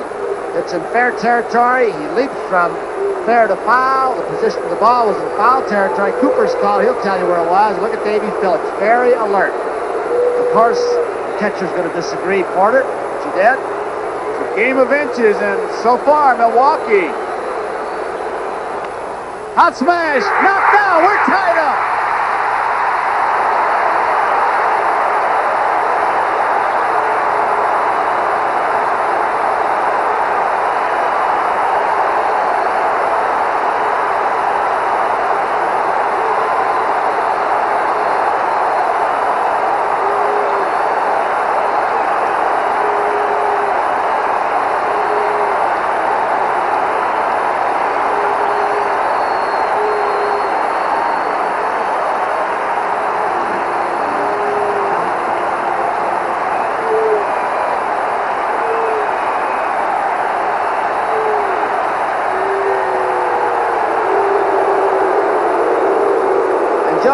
Remember early in the ball game, that play was set up by Cooper, who faked a bunt one of the first times up in this game, which drew Oberkfell in, and a tying run down there. Oberkfell even with a bag, and this just gets by. The little things that make a difference. It's a base hit.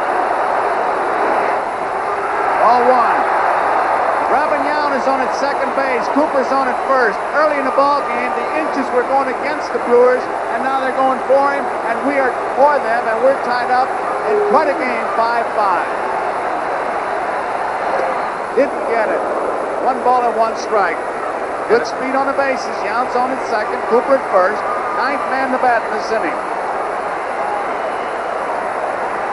Herzog forced to make Simmons hit right-handed.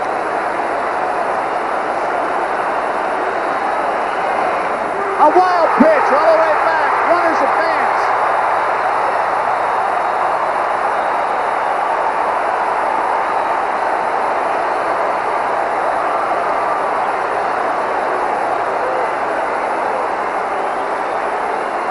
Last 2 nights, up until this inning, things have happened to the Brewers. They are now starting to happen to the Cardinals. That's right, that third inning today, only 1 hit, and the Cardinals scored 3 times, and now it's Milwaukee's turn as Herzog strolls toward the mound. So he's going to go already. He's had Lottie throwing a right-hander. It might mean they'll put Simmons out when he turns around to the left, and Lottie will pitch to Thomas. Tom Seaver's point last night really comes into play, but Suter working a couple innings last night and a short turnaround, a night game to a day game, and Whitey not feeling apparently that he wants to use Suter today. He had the lead, didn't protect it with his ace.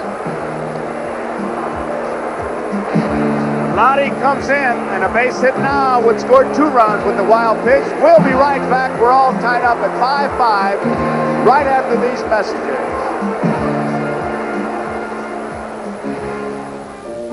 Seiko LaSalle, marvels of thinness, so perfected, so refined, they reach the realm of art. Seiko LaSalle, thin, rich, beautiful. Only the highest quartz technology could achieve such flawless design and performance. Seiko LaSalle, the performing art of technology. See it only at your Seiko authorized dealer. Army 212, 7 miles northwest, low fuel, heavy weather. Army 212, radar contact, turn right, heading 150. With a fog-bound helicopter hanging on your every word. It doesn't matter whether you're a man or a woman, only that you're Coming good. up slowly. Roger. Over landing threshold. Be all that you can be. Thanks for your help. Roger. Cause we need you in the Army. In 1935, Easterners came by the busload to discover the West, and along with it, Levi's 501 jeans, the original button-fly, shrink-to-fit cowboy blue jeans. Modern travel has changed a bit since then, but the Levi's 501 jeans that won the West still shrink to form that uniquely personal relationship with the wearer, like no other jeans you'll ever own. Levi's 501s, the original blue jeans.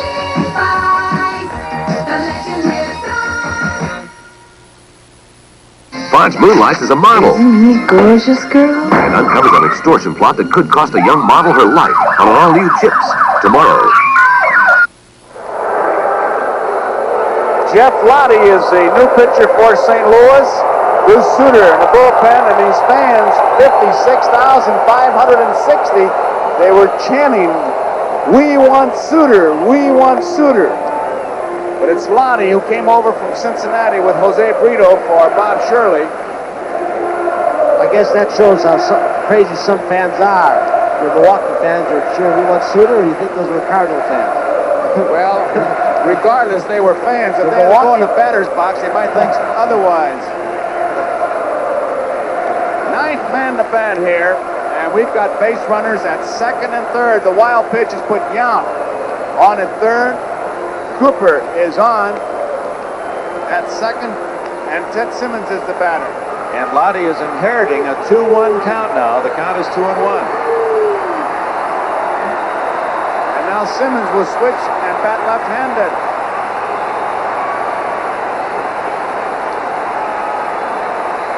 Two outs, and they're going to put him on to load him up. It'll be up to Thomas, who started this, and listen to the reaction.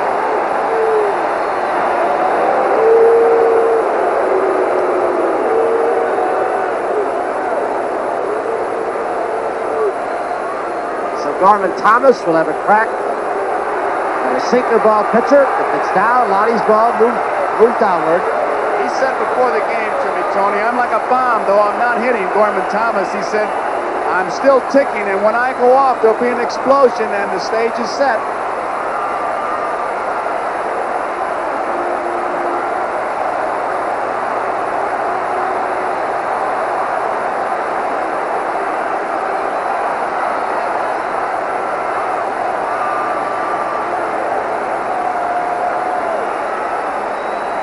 There are two outs. Bases are loaded. We're tied at 5 apiece. Gorman Thomas got all this started. He was the first man to bat. He fouled out to the catcher. And the Braves have scored 4. We're tied. Crowd will tell you what's happening.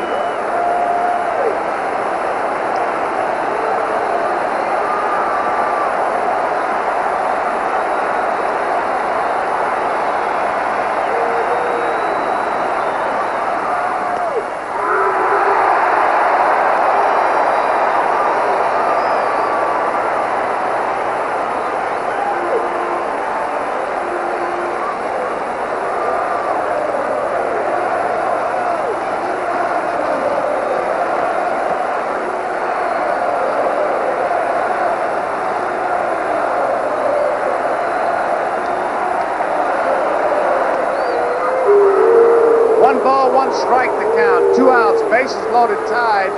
5-5. Bottom of the 7th. Lottie against Gorman Thomas.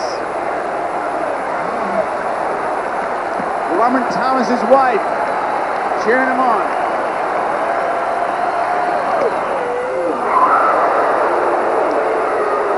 Two outstanding pitches pinning that outside corner. 1 ball, 2 strikes. 2 outs.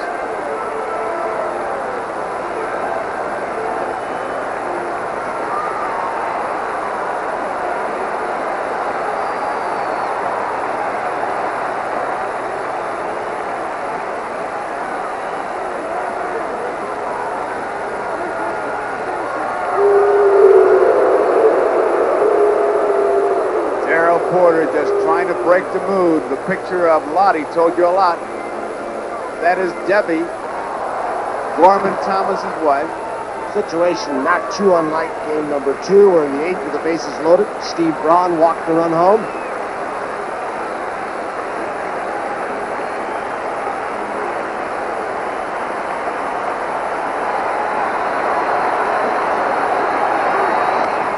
Base hit. Brewers will take the lead. 1 run in. 2 runs are in. Simmons heading for third. Thomas for second. Safe.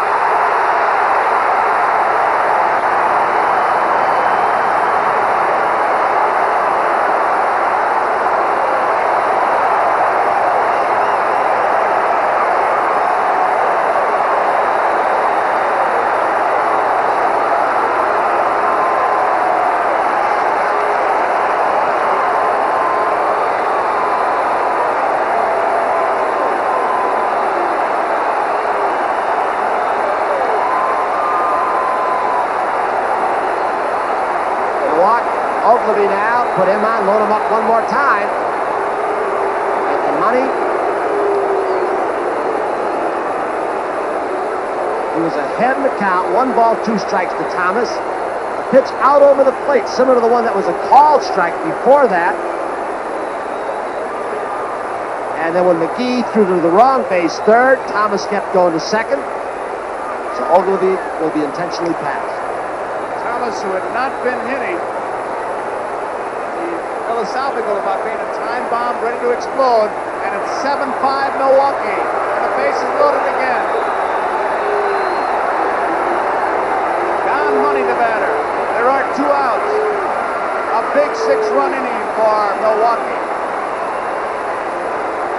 You talk about one play, LaPoint dropping the throw from Hernandez. The inning would have been long over, no runs scored. The 4th out, that extra out, has worked out to be 6 Milwaukee runs.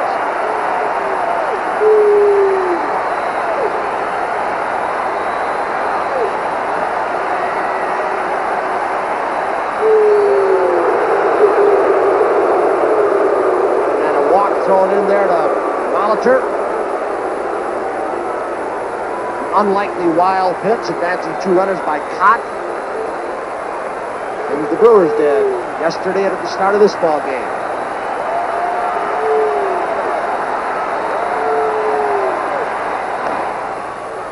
Foul ball. And it's strike 1 on Don Money. These Brewers, early in the game, looked like it was going to be a blowout, but all season long they have battled back. Nothing has been easy for them. Big innings to erase a lot of mistakes, and that's why they have that confidence, the Brewers. And they haven't had the long ball yet. You just have that feeling that sooner or later somebody's going to get 4 on one swing.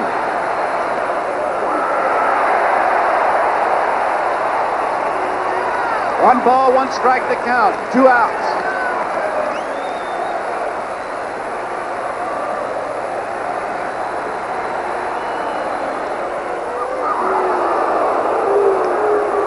One ball, 2 strikes, 2 outs. Bases are loaded. 6 runs in. Milwaukee leading 7-5 here in the bottom of the 7th.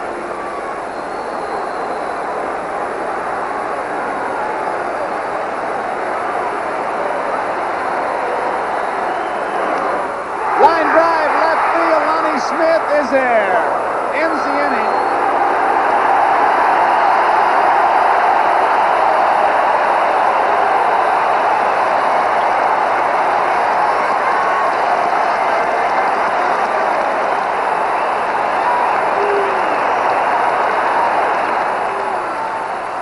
Families are learning about home computers. The family with the Atari home computer is learning Spanish, German, French, Italian. The other, No foreign languages. the Atari family is learning 3 programs teach us to program. the other. We've only 1. And while the Atari family learns to play Centipede Star Raiders and soon, E.T. the other learned He made a mistake. over 1,000 programs featuring the world's most popular games, but sorry, only with Atari. A businessman like me is always on the case. I'm there when people need me, just like McDonald's, my favorite breakfast place. It's the closest spot for my morning break, 'cause the price won't eat up the money I make. Hey, Andre! Hey! Can't see the business section? Sure, Mr. Johnson, as soon as I finish it. You deserve a break today at McDonald's. Here in Atlantic City, this is Marv Albert with the Fight Doctor, Ferdy Pacheco. We're getting set for a matchup of Frank the Animal Fletcher and James Hard Rock Green. What should be a brawl, bell to bell. I'm going to punch on him dearly. You know, like a guy's going hunting for a deer, I'm going to punch on him just like that. So, going to hunt me down, I'll be there, be hunting. But I kiss his head, it's like a baseball. That is coming up next on NBC Sports World, right after the World Series. Now, back to County Stadium in Milwaukee. Starman Garvin, you bet it's a bullseye. 1 ball, 2 strikes from Jeff Lottie with the bases loaded. He serves when the left center had just 1 RBI till this point, but he hits him in streaks. He'll go a week or 2 weeks without any home runs, any RBIs. In fact, he spotted the American League 10 home runs in April, didn't have one. All of a sudden they came in bunches, and he and Reggie tied with 39. Big base hit. There's a man, Joe. Can he or can't he? That's been the big question. Can Fingers come in the pitch? Harvey Keene says if I need him. Fingers says I'm limited. Some people think, Tom Seaver talking about it, that maybe it's just a whole big charade. He has not thrown. And he has not pitched in a ball game since September 2nd. We have been told he will start throwing and then see if there's any pain or not. We'll follow it for you. Ball 1 to Porter. It's been quite a ball game. These Milwaukee Brewers, 6 runs in the 7th. There's a strike. There he is, rolling Fingers in 3 previous World Series with the Oakland A's. 19 games, Fingers pitched in 16 of them, but not yet in 1982. In right field, they're really reacting to it in the bleachers when they see Fingers get up. A tribute to the right-hander. Oh, will they go crazy if he comes into this game? The fans all over this park. 1-2 pitch. Outside, 2-2. What a ball game. We've had everything, including the sacrifice fly by Tommy Herr that scored 2 men. That's the first time in World Series history that's ever happened. 2 men scoring a sacrifice fly. A 6-run bottom of the 7th. 3-2 the count now on Darrell Porter. And Joe, because the bullpens are such an unusual spot out in right center field, most of the fans cannot see Fingers like our viewers did at home, that he is up and throwing. Just that small group who cheered in the bleachers. Slayton walks Porter in the 8th inning, and that brings up Lonnie Smith. There's another factor developing, and you see it in that shot, the shadows. As the day wears on, more and more the pitcher will be in the shadows, but hitting into a bright backdrop, and that really bothered the hitters in the weekend series last week, the Angels and the Brewers. You can see it in that picture right there, how dark the uniform, face, and everything else were, and the background was so bright. Lonnie Smith, he doubled and scored in his 6th. There's a strike. He lined with the pitcher in the 3rd and hit to a force play in the 1st. I imagine Ted Simmons will stick primarily with Slayton's breaking stuff. With that good curve, he's got control of it. High. 1 ball, 1 strike. Base runner at first is Porter. Nobody out. Milwaukee leading by 2. 7-5. We're in the 8th inning.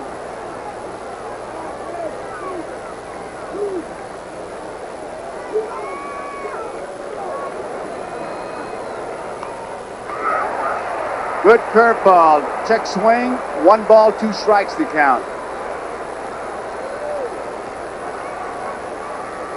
Fingers and Peter Ladd. Fingers, of course, he's not even pitching off the mound. I wonder if that's significant.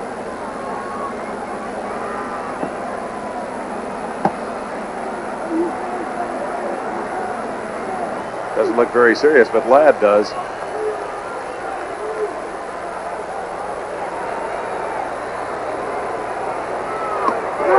He's out on strikes.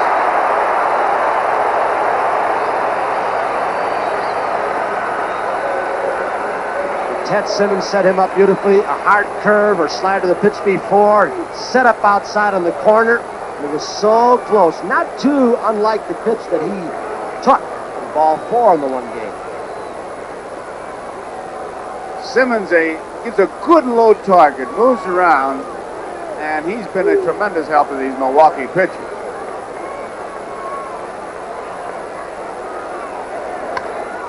Line drive, base hit, center field. Porter's rounding second, heading for third. It's first and third.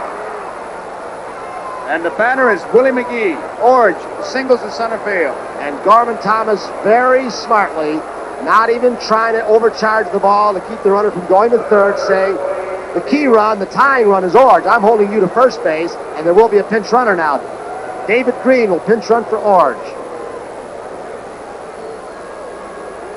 Boy, that Orge in the lineup because he swings a good bat. He had 2 base hits, a single, a double, and a line drive out, 2 for 4.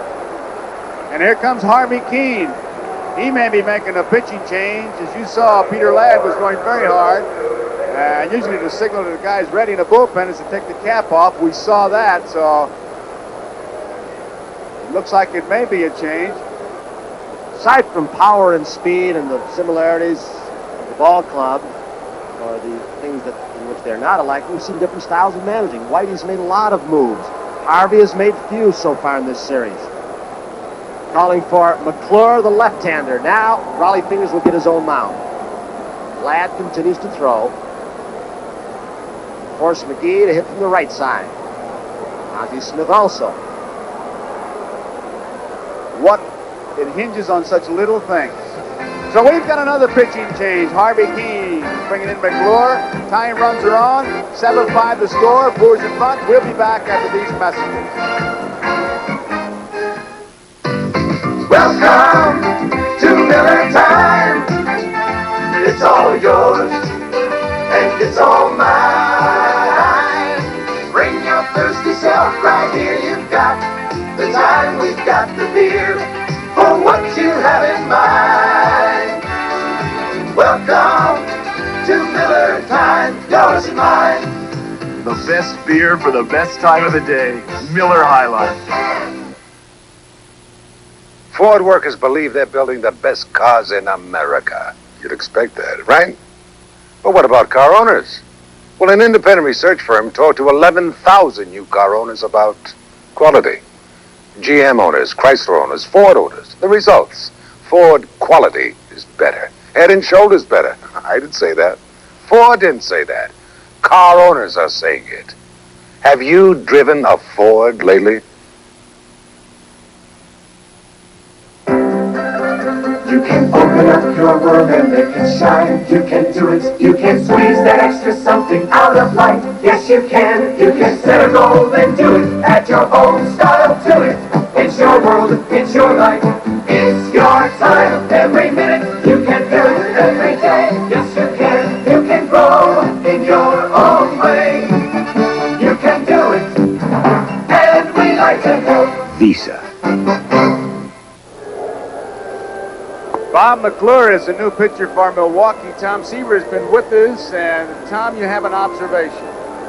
Well, one of the things that's happened in the last inning, Joe, which I don't think a lot of people realize, when Doug Bear came in relief in the game and was followed by Jim Cott, the entire pitching staff were not charged with any earned runs. 6 runs in the inning, but no earned runs. But Doug Bear and Jim Cott personally were charged with earned runs, because when they came into the game, they allowed base runners, and those base runners scored without the aid of a run. So it's a very unusual situation that will come up once or twice a year, where a staff is not charged with any runs, yet individuals within that pitching staff in that inning are charged with runs. It's a rules change that the Baseball Writers Association Rules Committee made about 5 years ago, and as I say, a case that will happen maybe just once or twice a season. So to follow up on that, LaPoint actually allowed 4 runs, but only 1 was earned, where Bear, 2 runs, both earned, and Cott, 1 run was earned. The big man looks like he may be getting ready. What happens, Joe, bringing McClure in? We talked about forcing McGee now to switch hitter to go to the right side, but also David Green, even 2 runs down against a right-handed pitcher, I would think Whitey Herzog would have let him steal if he could read it. Now with McClure's great move, probably the best in the American League, it holds David Green closer at first. That is the tying run. I was watching Hal Lanier, the first base coach, and he had about a 30-minute talk, it looked like. The whole time McClure was warming up, that's what he was talking to Green about. It's a strike. Willie McGee against Bob McClure. There's one out. Tying runs are on.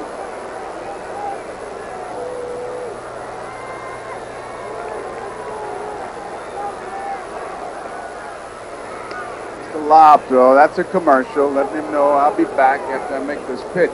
He's got a good move. Porter's at third. Green, the pinch runner, is at first. One out.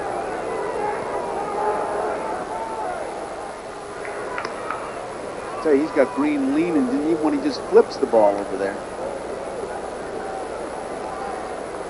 What happens too by holding him that close, any ground ball, you won't get the good jump to try and break that double play up. A little ground ball could be to him from McGee. There's one to throw. They got it.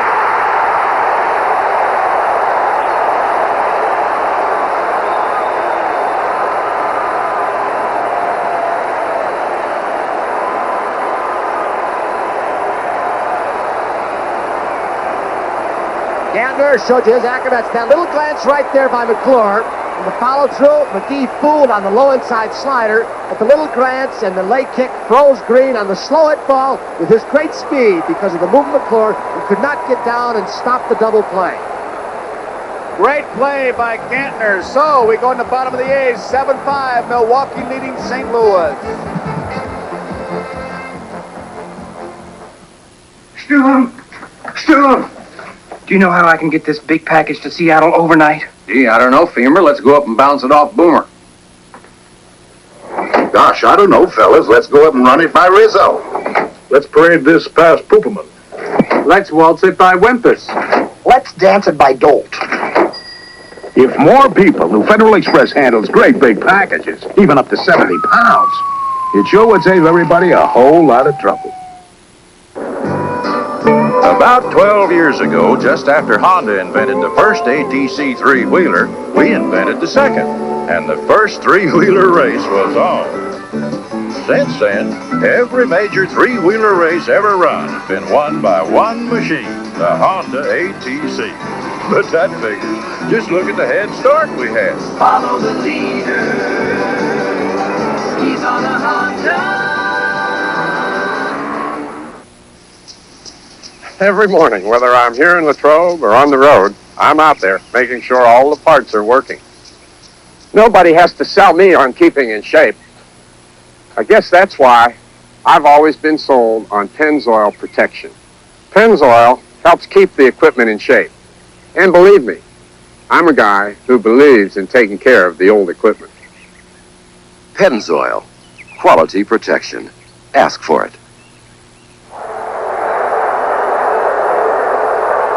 Oh, over 56,000. There you see us, Joe Garagiola with Tony Kubek, Dick Enberg, Tom Seaver in the next booth as we are watching quite a ball game here. 7-5, the Milwaukee Brewers leading the St. Louis Cardinals. You can tell the native Wisconsin guy with his shirt sleeves. Trying to cool down now that we're in the shade. There's a strike to Charlie Moore.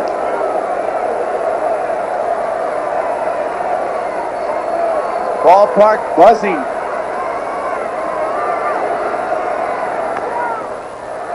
Lottie to Hernandez, and Moore's an easy out. One out. Joe and Tony, it's been a most pleasurable experience this World Series, and one of the reasons why, terrific people down in the truck. Our coordinating producer throughout the course of this 1982 season in baseball, Michael Weissman. Today's telecast produced by George Finkel, directed by Harry Coyle. Michael Weissman also co-producing today. Some of the other folks that we'd like to mention: John Gonzalez, Lenny Stucker, Andy Rosenberg, Dave Hoffman, John Libretto, Joe Michaels, Len Adamo, Antoinette Macchiaverna on the pregame show.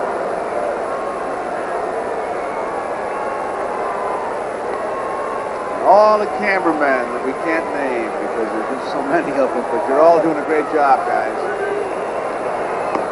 Outside. Tomorrow, 3:45 p.m. Central Daylight Time, right back here, Bob Forsch versus Mike Caldwell. And game 6 or 7 are necessary still. No pitchers announced. 3-1 to count on Gantner.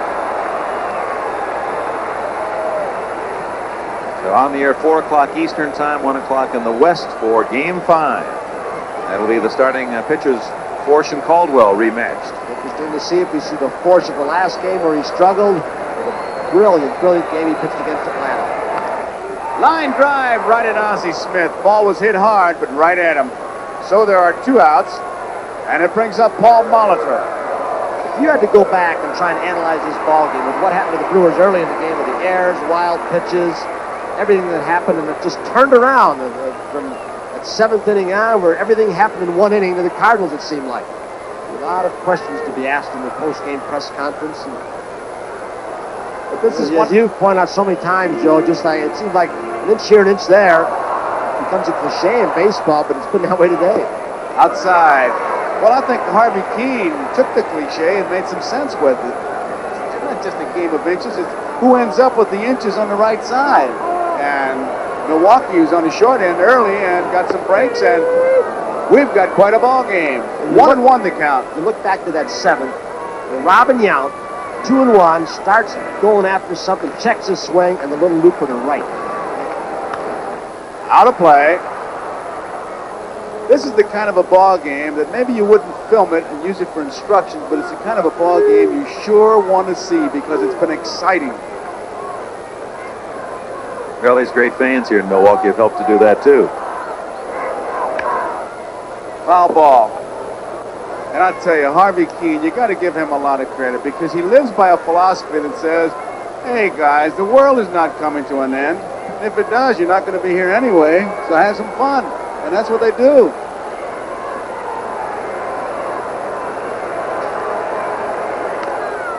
Tap foul. Harvey has really learned to live with his adversity. He said, and he says this, he joked about it, he said, the worst letter I've gotten so far is from some lady who said, I hope woodpeckers get your wooden leg. He just laughed like he said it's not wooden. He is just a marvelous man, a tremendous high school athlete from West Dallas. Right a couple of blocks from this ballpark. Kicked a 52-yard field goal, still a high school record. 200 average bowler. Drop kick. And then the guy holding it. Drop kick. University of Wisconsin basketball team until he signed professionally. High fly ball, left field. Lonnie Smith. Hey, misjudged it. And now we go into the 9th inning at the end of 8. It's Milwaukee 7, St. Louis 5. And due up, it'll be Ozzie Smith, Tommy Herr, and Kent Oberfeld. Not a week goes by that someone doesn't come up and ask me to sign a can of Pennzoil. I'm always happy to put my name on a Pennzoil can because I believe in what's in it. Engine protection you can trust. That's why people ask for Pennzoil. Now what I'm really waiting for is someone to come up and say, Arnie, I got this tractor I'd like you to sign. Pennzoil. Quality protection. Ask for it. Have you driven the total car? Introducing a totally new Ford LTD. Reshaped. Refined. Redesigned. Inch by aerodynamic inch. From the ground up. The totally new Ford LTD. The total car. Have you driven a Ford lately? Here at Atlantic City, New Jersey, Marv Albert with the fight doctor, Rudy Pacheco, a packed house awaiting what should be wall-to-wall action.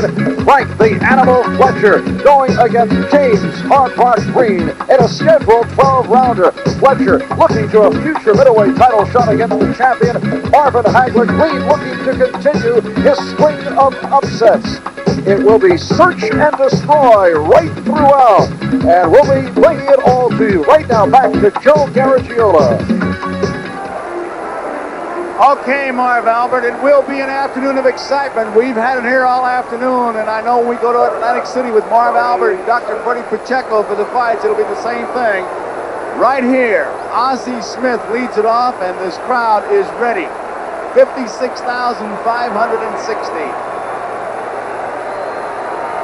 Are they ever ready? They haven't cheered a World Series win in Milwaukee since 1958. All one. 7 runs, 10 hits, 2 errors for Milwaukee, 5-8-1 for St. Louis.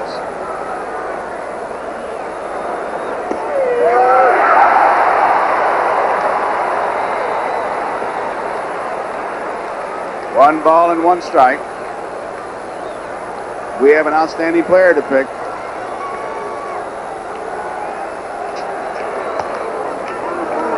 Two balls and a strike. Oh, God, you're looking at 7th inning for the Brewers. There are an awful lot of them that contributed. I'm picking Cooper. He got the big hit. May get lost in the box score, but they really needed him.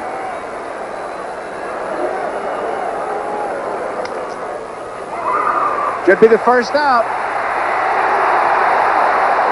I'm picking Gorman Thomas for that base hit, 1 ball, 2 strikes, drove home 2, left center. Okay. Boy, we put you in the spot, Dick. We'll let you think about it a couple more minutes. Don't have that time. Give it to me now. How about another minute? 1 out. Tommy Herr.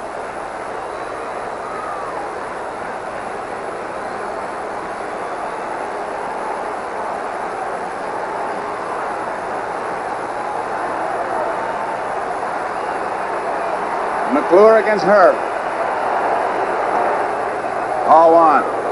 Time's up, Dick. They still couldn't have won it if Thomas hadn't knocked in the base hit. I got to go with him. He actually got the game winner. There's Riley Fingers. If it stands up this score, Gorman Thomas will get the game-winning RBI.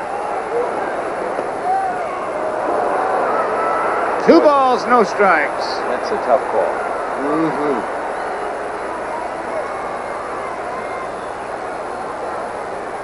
A lot of it made possible.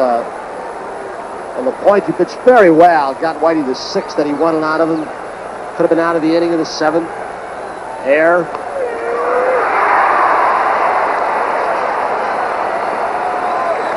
Two balls, 1 strike, 1 out, nobody on. 7-5. We're in the top of the 9th. Milwaukee leading.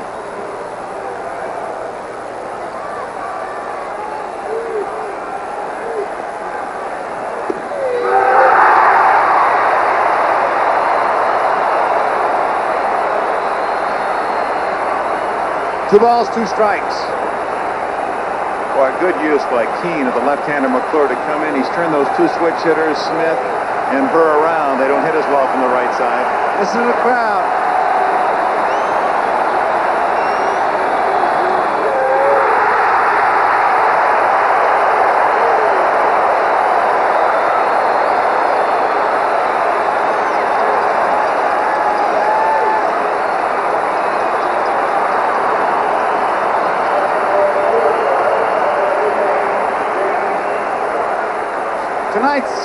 Today's NBC Miller High Life Outstanding Player of the Game is that man standing right there, Gorman Thomas, as Gene Tennis comes on as a pinch hitter. Miller High Life happy to present a check for $1,000 in the name of Thomas at the Special Olympics. Tennis, a pinch hitter for Obergefell. Crowd will tell you it's 7-5. Milwaukee leading. Ball 1. Nobody on, 2 men out. Now, things can turn around in the World Series because McClure came in game number 2. He walked Hernandez leading off the 8th. That set up the run that really won that ball game 5-4. He's got a chance to redeem himself.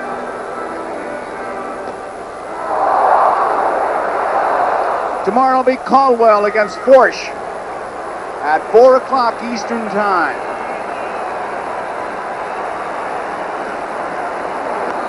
Foul ball out of play. Right now, 3:30 Central Time, this ballpark is ready to explode. 56,560 people. With 2 outs, nobody on, 1 ball, 1 strike to count, Tennis the batter.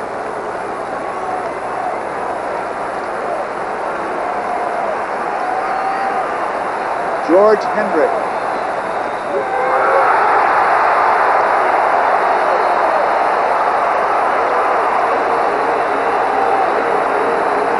It's been a long time. 1 ball, 2 strikes.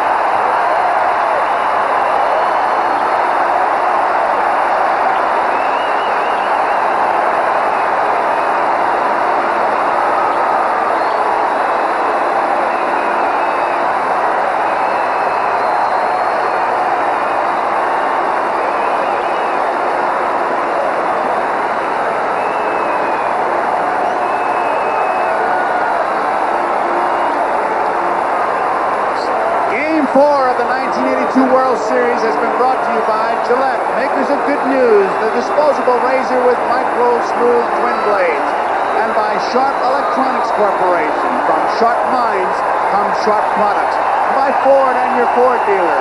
Have you driven a Ford lately? And by Miller High Life, the best beer for the best time of the day. Welcome to Miller Time. Again, the final score, Milwaukee with a 6-run, bottom of the 7th, Milwaukee 7, St. Louis 5 for Dick Enberg, Tony Kubek, Joe Garagiola saying so long. And remember tomorrow, Game 5, the World Series starting 4 o'clock Eastern Time. Next up, it's Sports World. We'll be going to Atlantic City. 12-round USBA middleweight championship fight between Frank the Animal Fletcher, James Hard Rock Green, and more, all coming up right here on NBC Sports. Stay with us.